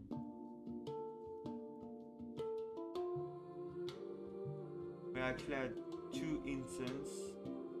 The other one doesn't come in that frequently. I actually only saw him twice here. Maybe he was here more and I just didn't pay attention. But the first time I did see him, I did try to crush his hand. But I think that's also just a cultural thing, especially where I grew up. Like I previously said, South Africa have different regions, and each region or province has their own culture.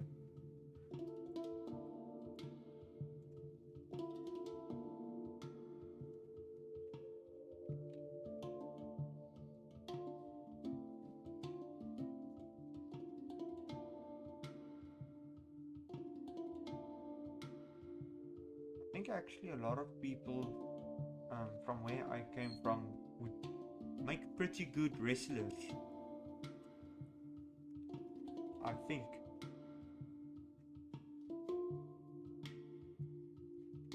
Gewald has a similar background to me, but mentally he would make a good wrestler, but he needs to pick up a bit of weight so that he can actually be a contender in a match.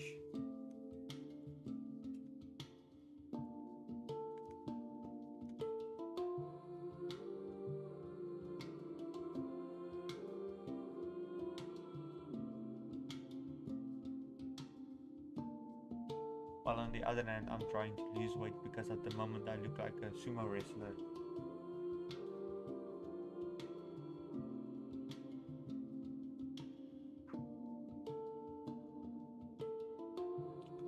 Besides talking nonsense, just again,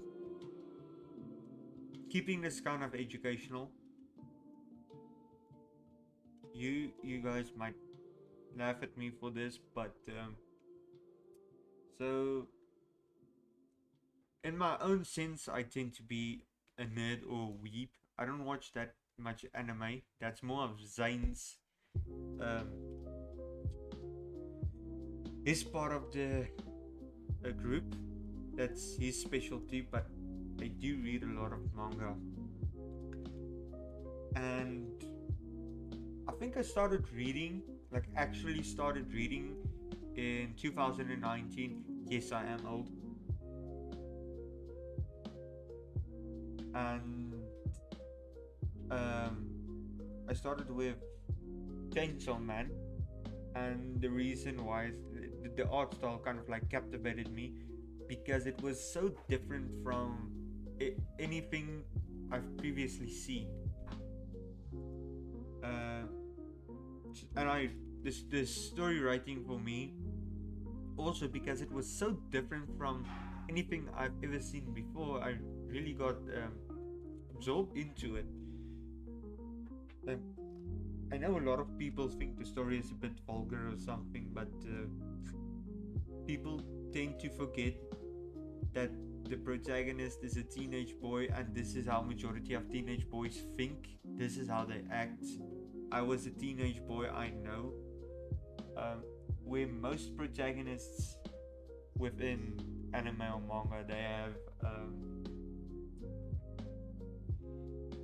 they have this, I almost want to say high and mighty, I can't do anything wrong type of personality, and not, I mean stuck up, or in a sense stuck up. What I mean by that is they play this very virtuous character. What the hell's going on now?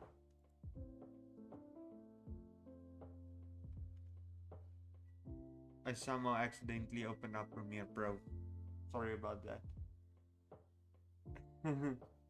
So, yeah, I was talking about the character. This is me justifying my reason for liking the story. But the reason I brought that up is to talk about the art style, because the artist and the author of Chainsaw Man, he's, as I previously said, his art style was very out there and I liked it. It's a bit messy, it's a bit sketchy, and it doesn't sit well with everyone, but with him, clothing wise, he has an amazing sense of how clothing work and the folds and the stuff like that. You don't really see that in anything else. It's very plain with just 1 or 2 cents of folds on the shirt. And when I started drawing these shirts and these poses, I kind of took inspiration from him,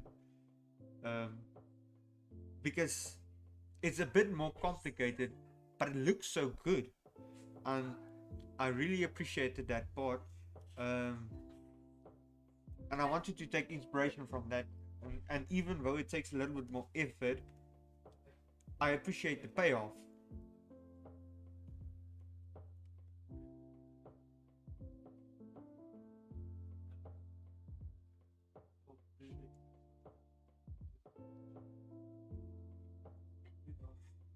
So yeah, that's the reason why the clothing may look a bit messy.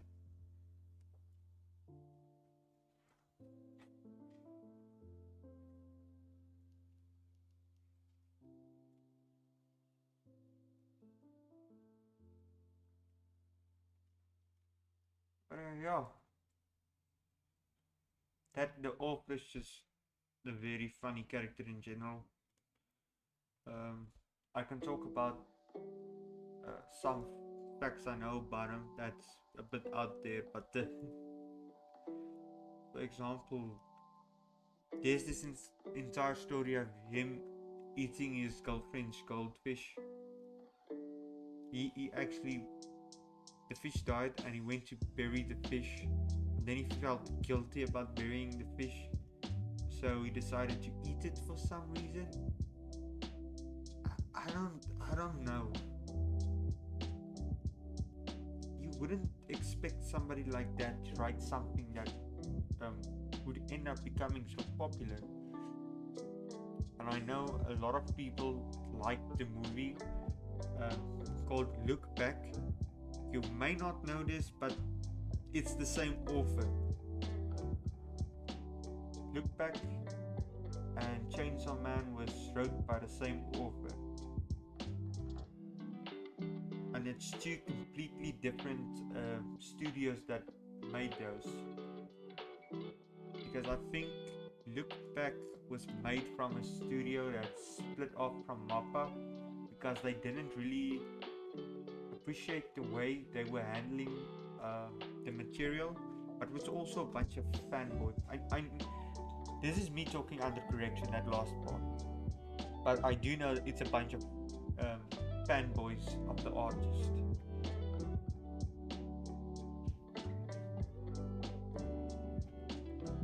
And they just decided to adapt a bunch of his work, because he did write a bunch of what's the names, short stories or one shots, and with those one shots, some of them are really short. Look Back and Goodbye E.I.E, they are really good, and I can't wait for them to adopt Goodbye E.I.E, because that's also one of the just that out there stories. But they are going to adapt a bunch of the older, very short one shots.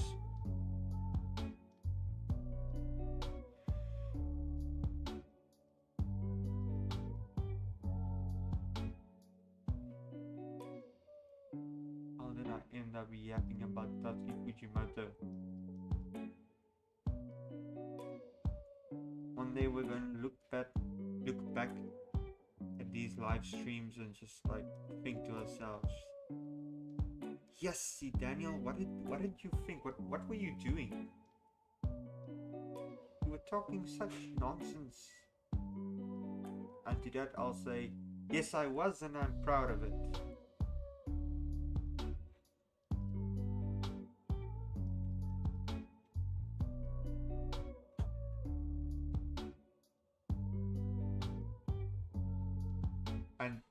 me saying that, I had a random thought about time travel, and it made me think of Neil deGrasse Tyson when they asked him.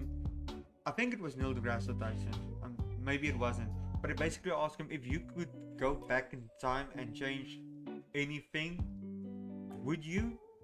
And he basically said, and I really like this answer, is he said he wouldn't change anything because everything that happened in his life has directed him to being the person he is now, and the person he is content with the person he is now. And I feel also anywhere back in life, if something would have happened to you, that even the bad stuff, if it happened any other way, with events, different events leading to different things, you might have ended up in a worse position than you are now, just by something bad not happening to you. This discussion has fallen way out of the lines of drawing and being educational. But yeah, I also feel like a big part of the stream is trying to turn it into a community and just being engaging and having fun. And I don't want to be too stuck up, because then I'd probably get annoyed with myself. I hate being stuck up.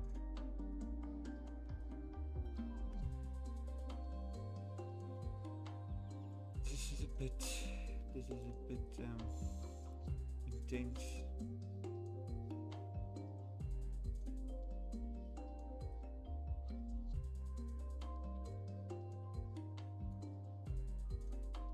think that looks a bit better. Probably could be worked on in the future, but for now I'm content. That's the new word I learned today. Is content.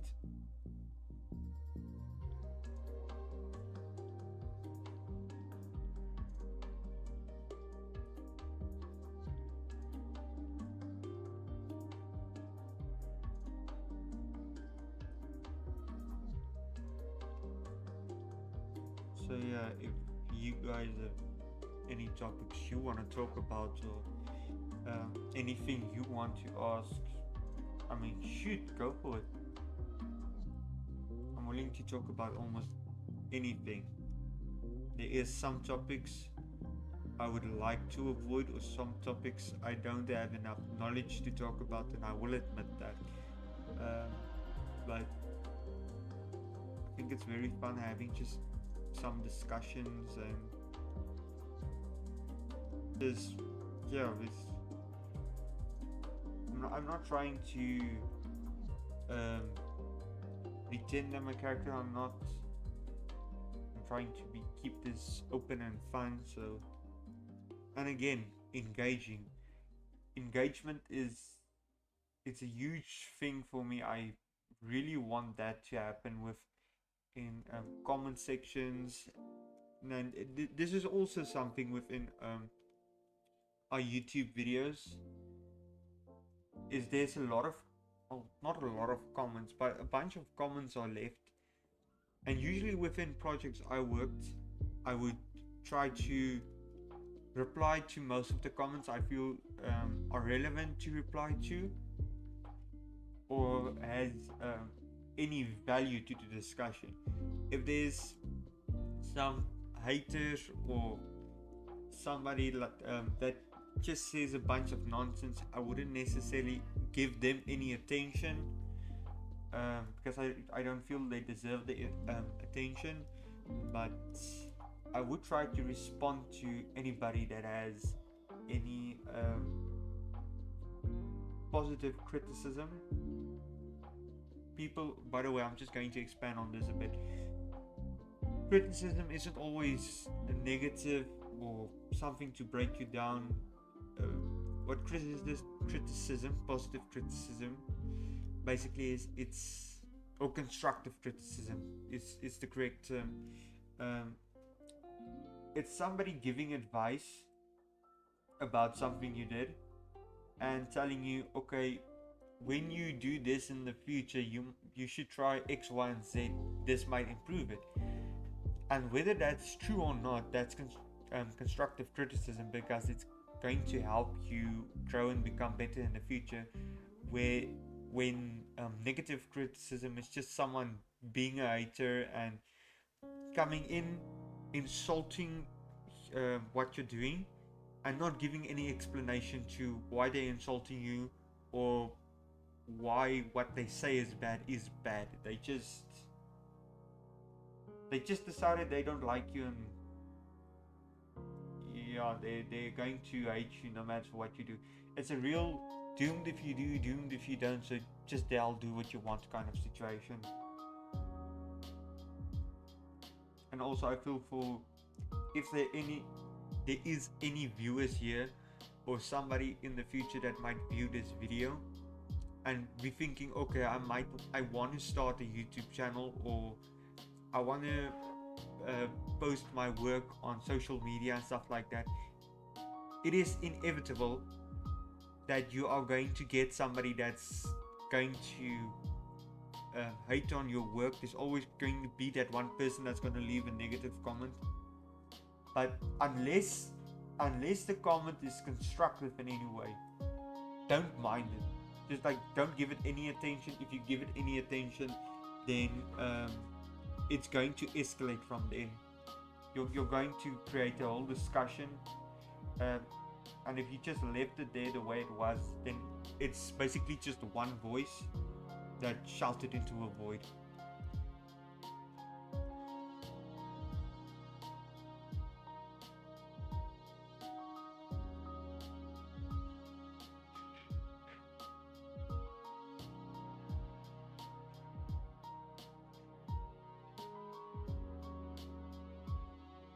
Speaking about ants, I think this one actually turned out pretty well. You can see this pinky looks a bit weird. The reason for the pinky looking weird is because I used my own hand as a reference, and I have a very messed up pinky. And it's not my own fault. I didn't break my pinky from falling out of a tree when I was little. I got this pinky from my grandmother. She had a pinky like that. I don't know what she did to her pinky, but she gave me a messed up pinky. And I mean that very literally. I was born without a pinky and she cut off hers and gave it to me. No, I'm joking, don't believe that nonsense. It's some stuff are just genetics, and it's usually stuff you don't expect to be genetic, but there are a lot of body deformities and ailments. They can be genetic. I have a friend that has well, he handles the situation quite well, but there is definitely some form of depression that runs through his family. So a lot of stuff they just carried over. Even scars or phobias. One guy might be he might be traumatized by X, Y, or Z that happened to him, and even that might be or possibly carried over to his descendants. And that's actually something I can talk about, because the majority of me and my siblings, and I mean we're six siblings, and the majority of us are afraid of spiders, and for no explicit reason. We were born that way. Arachnophobia is a serious matter, and I don't know why President Trump didn't address it yet.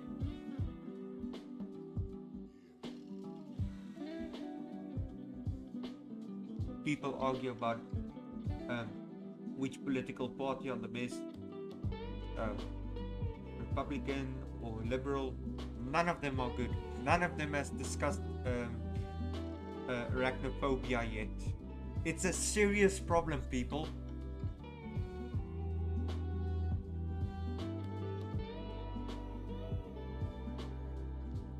probably arachnophobia. It's probably spiders' fault that his pinky looks like this. They bit it in a weird angle, so it disformed.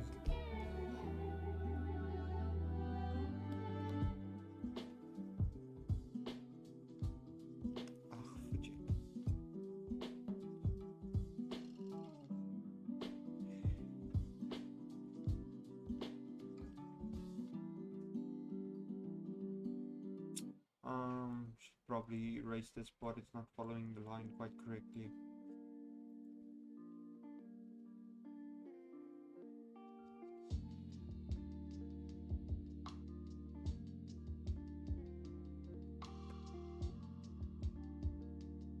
I do twist the image sometimes, because you know when you draw, people that don't draw with digital tablets or whatnot, take a piece of paper, draw something, you'll realize the paper will shift a lot, and that's mostly because, especially people that's new to drawing, you can't always draw the way you want, specific angles. Just drawing from an up and down motion, if you're right-handed, upright to left down, that kind of stroke is much easier than the opposite way around. So a lot of the time, notice yourself when you draw, you tend to shift the paper a lot. You can't really do that. So a lot of these programs, like I'm working on Critter, here at the bottom, I don't know if you can see, there's this little bit that I can shift, which basically tilts the image. And luckily it says at which degree it's tilted, because otherwise I wouldn't get it in the right position again. And that's something I had to figure out on my own, because I did study 3D animation in our second year. We were taught about character design, so we had to design our own characters on the computers. And my teacher, or lecturer, whichever one you prefer to use, she came in and tried to give some tips and tricks, which one of them was to turn the paper like this, but she showed me that you can do it, she just never showed me how to do it. So that was a bit of an annoyance. But luckily, not long before I started working here, I discovered how to do it. And ever since that day, I feel like the greatest digital artist to ever exist. Da Vinci would look down on me and be happy.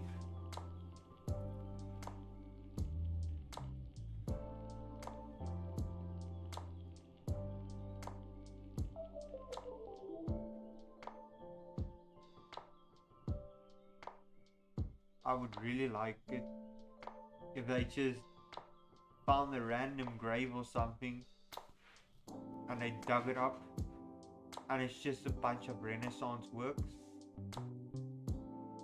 I wish I could have been on that team. I know I'm probably not going to be, but I wish I could have been there, or would be there, if something like that happens. I have a very unpopular opinion. Art died right after the Renaissance. After the Renaissance, art stopped existing. I'm talking about modern day art, or modern day art from that point on.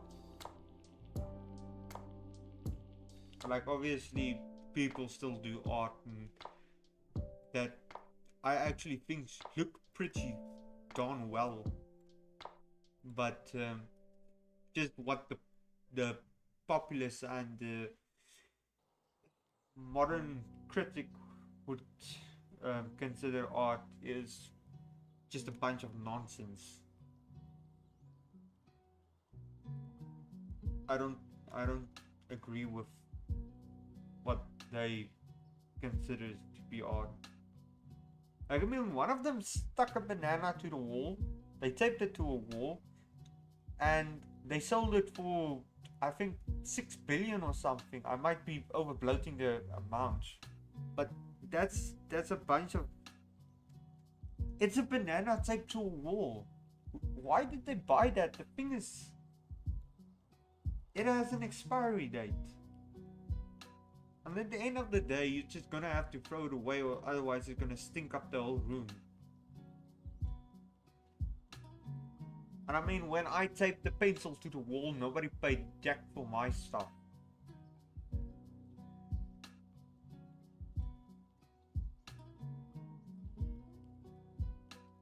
One art piece that did frighten the hell out of me as a kid. We have this South African artist, and I forgot the artist's name, but the art's work is the Butcher Boys. And looking at the Butcher Boys, the art piece itself, it doesn't look that bad until you realize what it's actually made of. So she took actual skeletons and used plaster to create this demonic looking figures out of them. And I know in modern day, it's not the art that sells, it's the concept that sells. But what type of concept was behind this idea? Like, what was the thought process?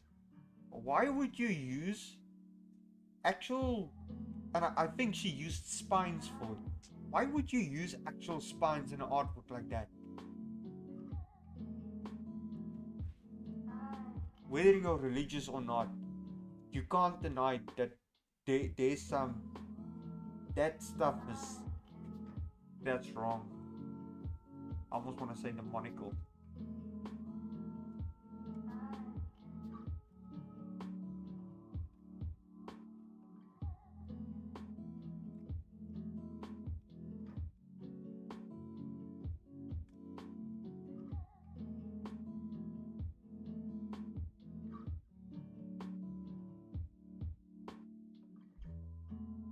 And I know some of you are fans of that type of work, but I am not. That frightened the hell out of me. I did not think it was funny. And then we went on a school trip, and we went to an art museum, and unknowingly I went to the art museum, but I did not know that that museum contained that specific type of art, and it's life-sized. Just not like this mini figures or this huge figure. It was 3 weird looking humanoid figures sitting on a bench. And I walked into the room, and that's the first thing I saw, and I made a U-turn, and I went right out of that museum. I didn't even look back. I didn't care if some stranger would offer me some candy or anything. I was not going to go back into that museum.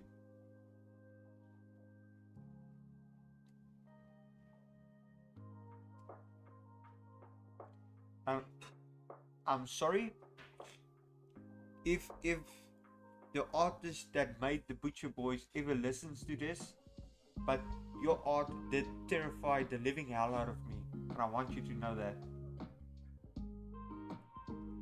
And it's in textbooks, and kids learn about it in art school and stuff like that. It shouldn't be in any textbook. It's horrifying.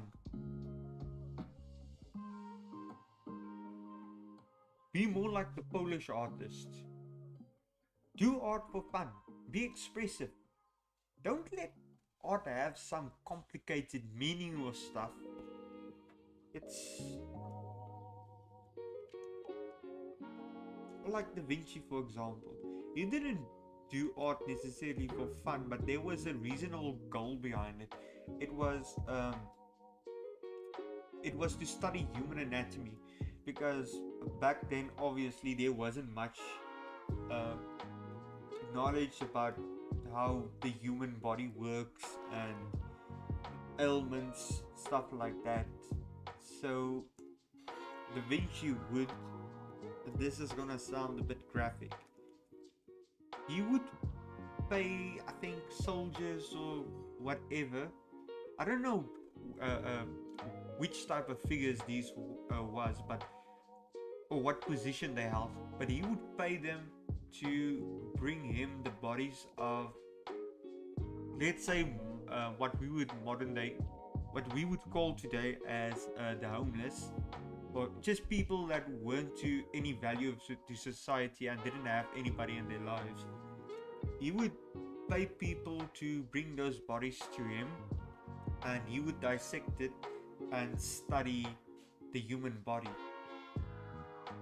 And when you go look at a bunch of his sketches and notebooks, you'll exactly see that. Especially, I think at some point, he managed to get the body of a pregnant woman, and you'll see he did a study of. I don't know if I'm allowed to say this term, but he did a study of the fetus.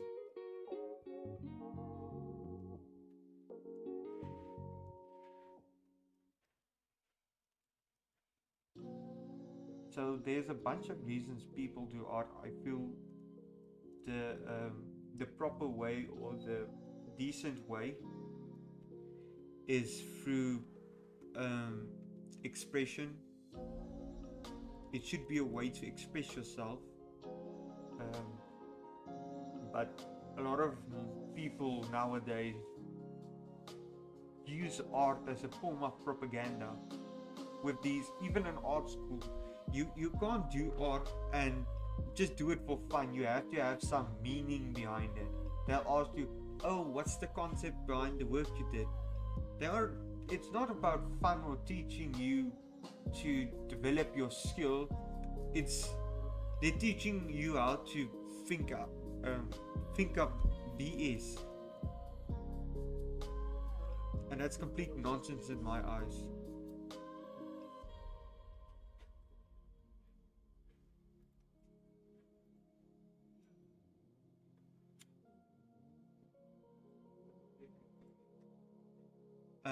I'm just going to pull up a reference I previously used for Diewold, because I don't really know what color I used for the mouth and the tongue in this one. I know it's one of the anime poses, but I don't know which one I used. Let's use the angry one.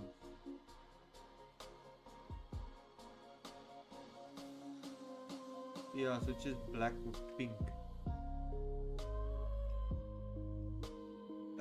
That's a bit underwhelming.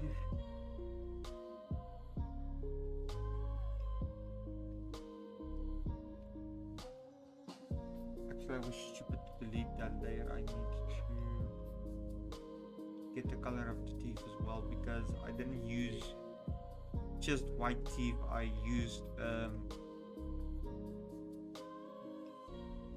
used the off-white, kind of like an eggshell,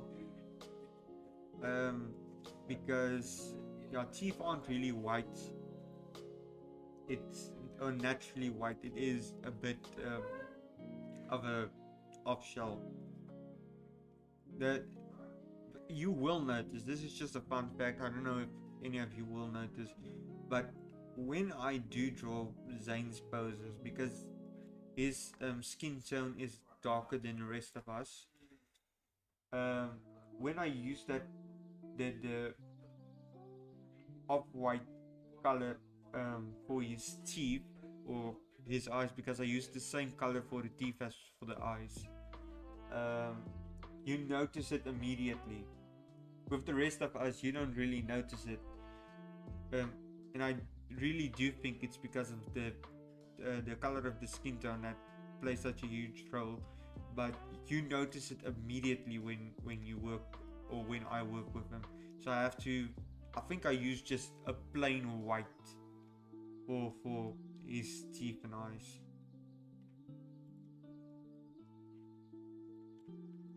You can actually quite see it's not completely white.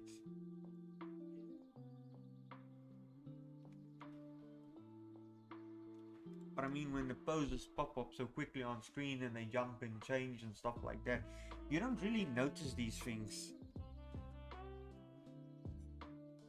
And again, it comes down to when you do art, when you do art for a company or for any project that is meant to be some sort of advertisement or social media thing, you shouldn't worry too much about the smaller details and the thing people don't really notice. Work on the stuff that they will notice, because this is one of those things where you don't really do the art for yourself, you're doing it for someone else. But this discussion that we've been holding since I started drawing with this pose is mainly for people that want to start their own art or any form of art, really.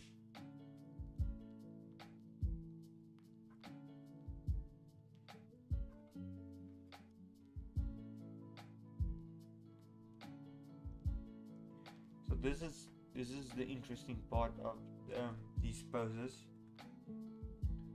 and our intern know this. The rest of the team doesn't know this, but I've been experimenting with different brushes with the beards, because me and Dylan and Zane, we can grow beards. Diewold can grow a thing we would like to call a beard, but it doesn't reach all the way up to his chin. It's basically just, for lack of a better term, a neck beard. But anyway, first when I did start drawing his character, I did draw it with kind of a goatee type of style, but we later decided to completely drop that and just draw him without any facial hair. But yeah, we did start off with him having facial hair. Actually, I did two different poses, one with the facial hair and one without, just so I can give him the option with which one he wants to work with. But we later decided to drop the facial hair thing completely. I think it's just because most days he shows up at work shaven, or he shaves most of the time. Every now and then he would show up with facial hair where he didn't shave, but it's not really all that often.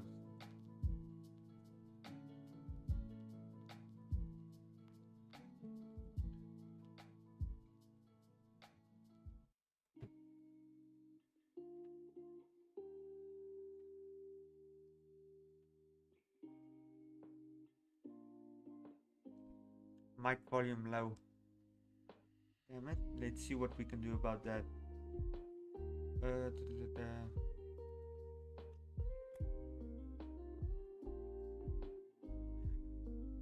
Yeah, okay, I see what you mean.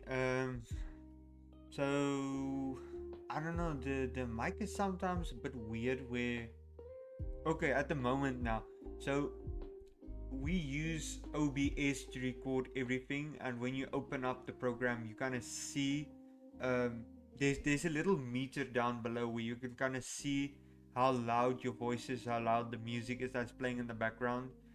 And sometimes, okay, I'll be honest, my voice do tend to fluctuate sometimes, because when I talk a lot, or when I talk about something that I'm passionate about, I do tend to speak faster and louder.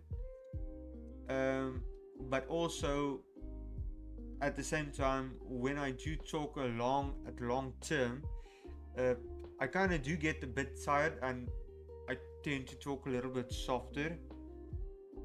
So yes, thank you for pointing that out, and that's the type of things I appreciate when we do the stream. yeah, I really want you guys to point out stuff like that, uh, just because this is also going to get posted on YouTube at some point, and when people don't point these stuff out, we post this video and we don't know, or at least I don't know, that the volume um, went low at some point or not, because I do feel that is a little bit of a problem we have at the moment with the mic, that the fluctuation is a bit my fault because of the way I talk, but also uh, we need to keep the mic pretty close to my face. That's why it's standing here, not way over there, which we only shifted this morning. And I also think Gewalt, Zayn and Dylan is sitting back there, so I don't want to say something now that's gonna make them mad or anything, but I don't know the age of this mic. I don't know how well it works or anything, or what the quality of it is. I presume it's mostly good because we do use this. I don't know if it's this specific mic, but I remember it was a red mic. We did use this for different videos in the past. So I don't know if it's just me not being close enough to the mic, or yeah.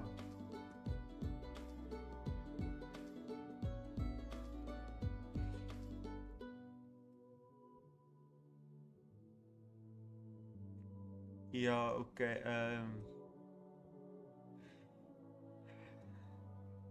You see, yeah,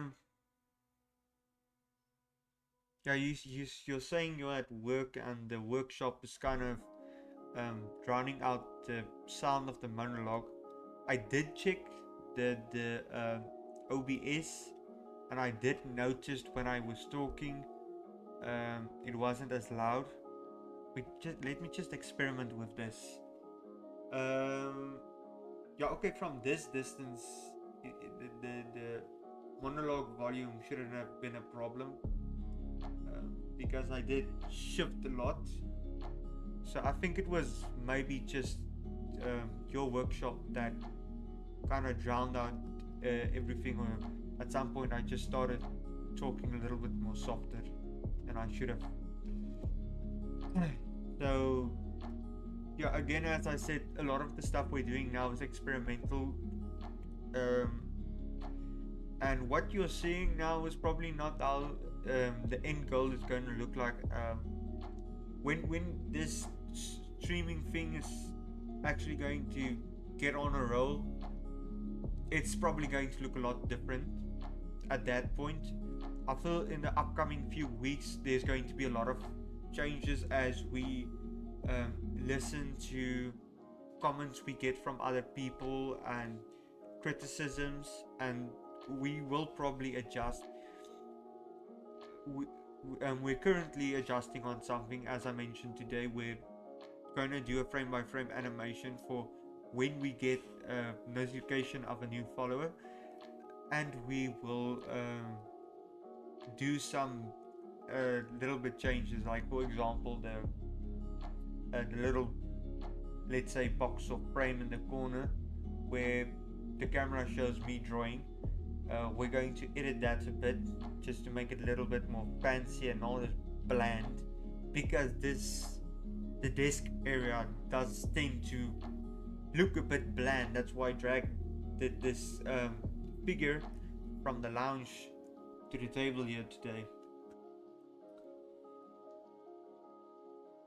And also, I don't know if you guys noticed, but I did put the volume of the background music up a bit, because yesterday after the stream I went to look at the video and I did notice, okay, the background music does sound a bit soft.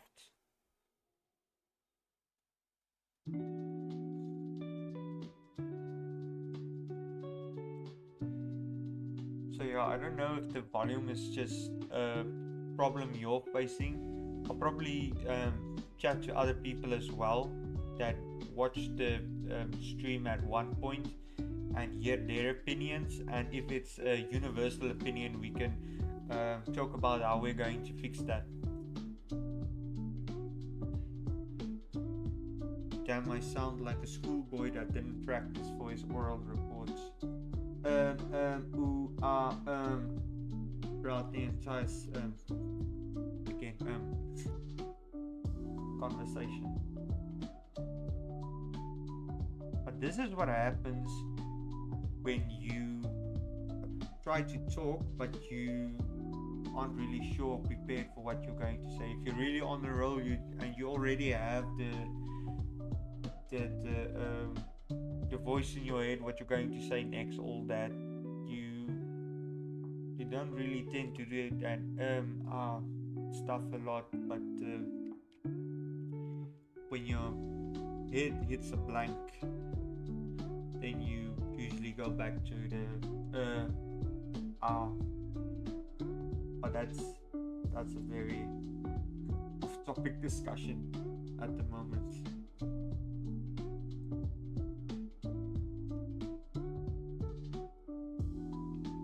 But yeah, I do think, me personally, I'd probably, before we start a stream in the future, I'd experiment with the mic a bit more, just to see when and where it's going to sound a little bit softer and how to prevent that.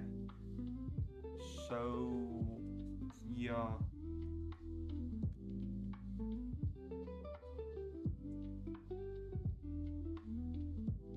damn, I should have probably made some coffee before the stream or get myself some water. No, it's fine. No, I'll get it after the stream. It's almost 2 anyway. Let's just push it a bit further.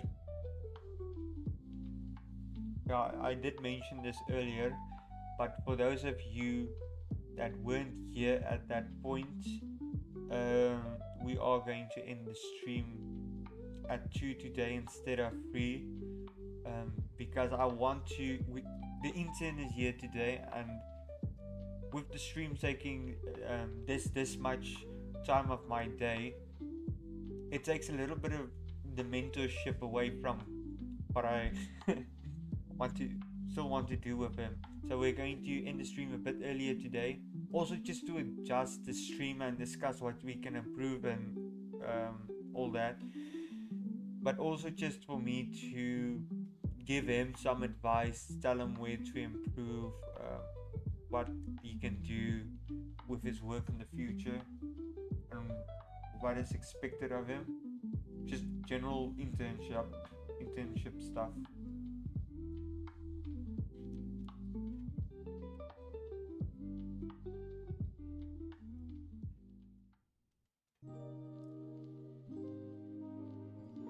Dude,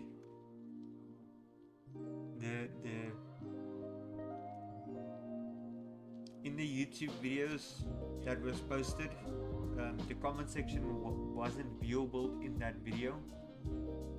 So just for the people that's going to watch that video, the one dude commented, because I was talking about the when you're having a discussion and you're not really prepared for what you're going to say next, you tend to a lot between sentences. So he did a thing where he commented E.I.E ting tang walla walla bing bang, which is a reference to a song way back when, before our generation. But we made a bunch of jokes about that song in high school. So it's a bit of a throwback. Yo, maybe at some point I'll talk about my high school experiences. Oh yeah, you just mentioned the name of the song, Witch Doctor.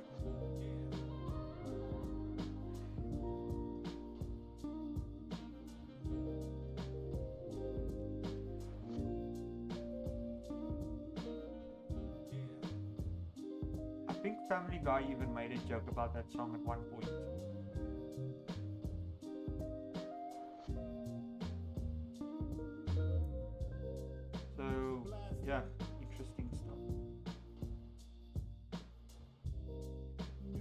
sorry I'm a bit quiet now. I'm thinking of nonsense to talk about.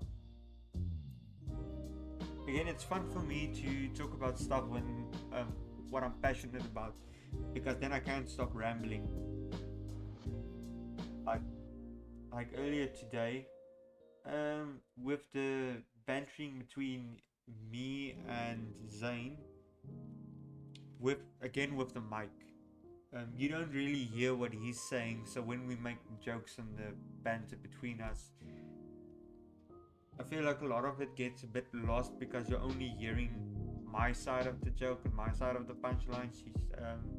And it's me relaying what he said the entire time. The joke kind of get lost between the explaining.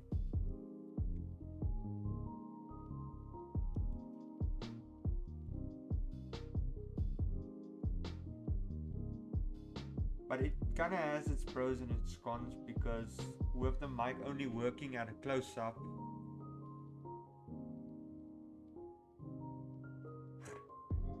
yeah, it does have its pros and cons, because with the mic only having sound from close up, you don't really hear all the background noise that's happening, and a lot of the time there's some horrific background noises that, trust me, you don't want to hear.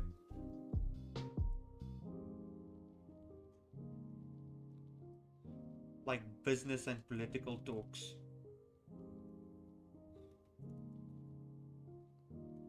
And gossiping of social media platforms.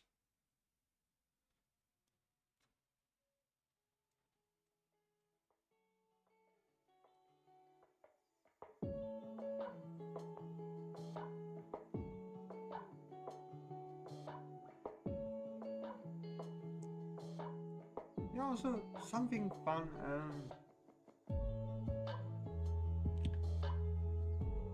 I get confused now because I talk a lot with the intern about stuff, and then I want to talk about it to you guys, because this is essentially an art stream, if I can put it that way. Not just an art stream, but also just to give a process of what's happening in the office.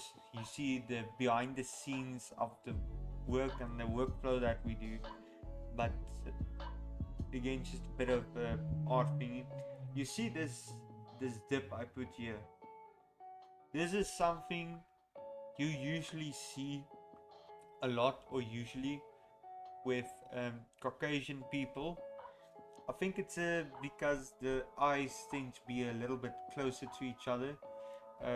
When other races, it's usually not that close. I think Asian people might also have something similar, but theirs are more of the skin between the eyes and the nose being stretched a bit.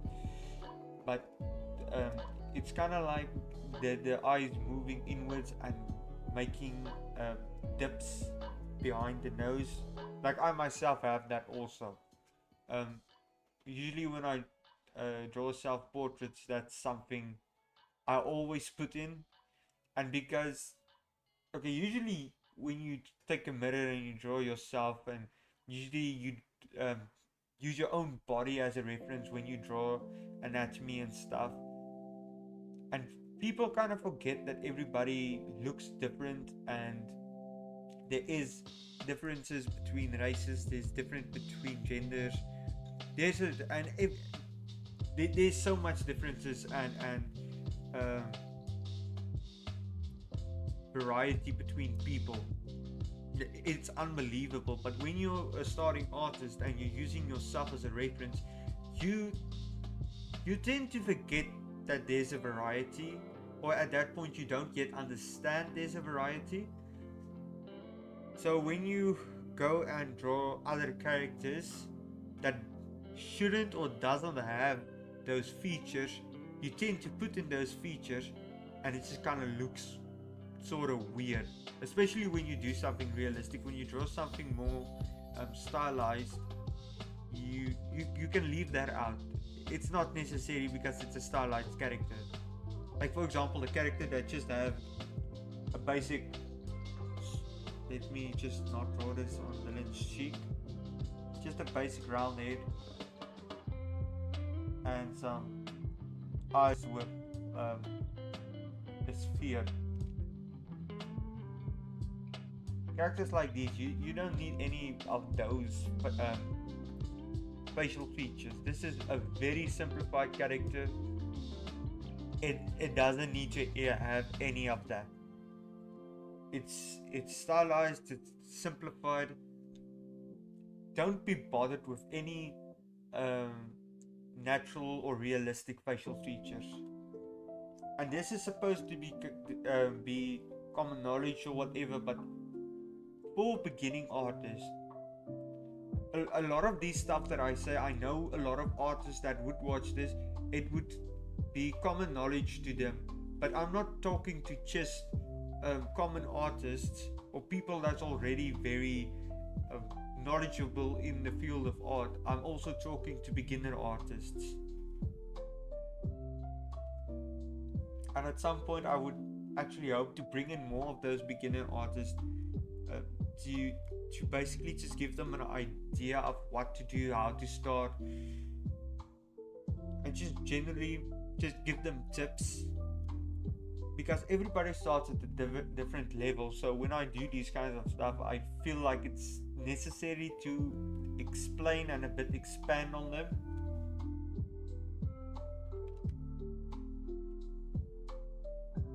Actually, I can also expand a bit on why I drew the nose this way. Again, it's part of the, I almost want to say, the simplistic rule. When you draw something stylized, you take what is real and you basically force it in a way where you deform it, that it, when you compare it to realistic drawings or realistic art, it doesn't look the same, but the shape still carries the same message.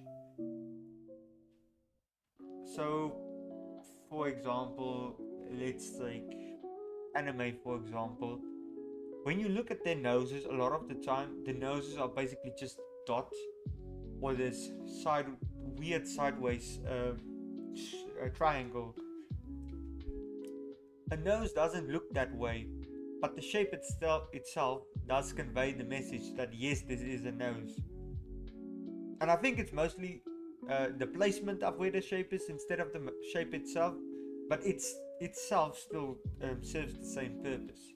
So for any beginner artist, and I told this to our intern also, when you draw something stylized, look at other people's art or study their art and try to realize why they use those shapes that they used and how they convey the message of this is a nose, this is an eye, this is a mouth, without actually if you take that shape out of its placement on the face, would you still be able to recognize it as a facial feature? And if it does, try to figure out how it does, because basically I also saw people when they draw characters, they basically just use this, and I did talk about this a few times already, but they use this shape basically for the eyes. And the reason we can look at this and see, okay, this is eyes, are because when you look at eyes, I can do much better than this, trust me. But when you look at eyes, what they basically do is they take away this bottom shape, flatten this top, and turn this, and also flatten the iris. So you basically get this kind of shape. And again, placement plays a huge part in this, because this basically is just a T shape, but it carries the message over. You understand why it looks like an eye. You can understand why a circle looks like an eye, because an eye can be, it basically almost a sphere form, but a sphere can also be a circle. A sphere is basically just a squash circle. So yeah, with that, I think I'm going to end today's stream so that I can pay a bit of attention to our intern at the moment, because the past few days we did end the stream on a note where he usually goes home at 3, and that's about the time we end the stream. So he doesn't show up each day of the week, but because he specifically showed up today, I would have liked to take this last hour to give him some extra time and stuff. So I'm going to greet you guys for now, and I'll see you again tomorrow. I think we're streaming again from 1 till 3, depending on depending on our schedule and everything works here. But you will be notified. So with that, I'll greet you now, and I hope you have a wonderful day. And at some point we will get a catchphrase, I promise you. But for now, cheers everyone.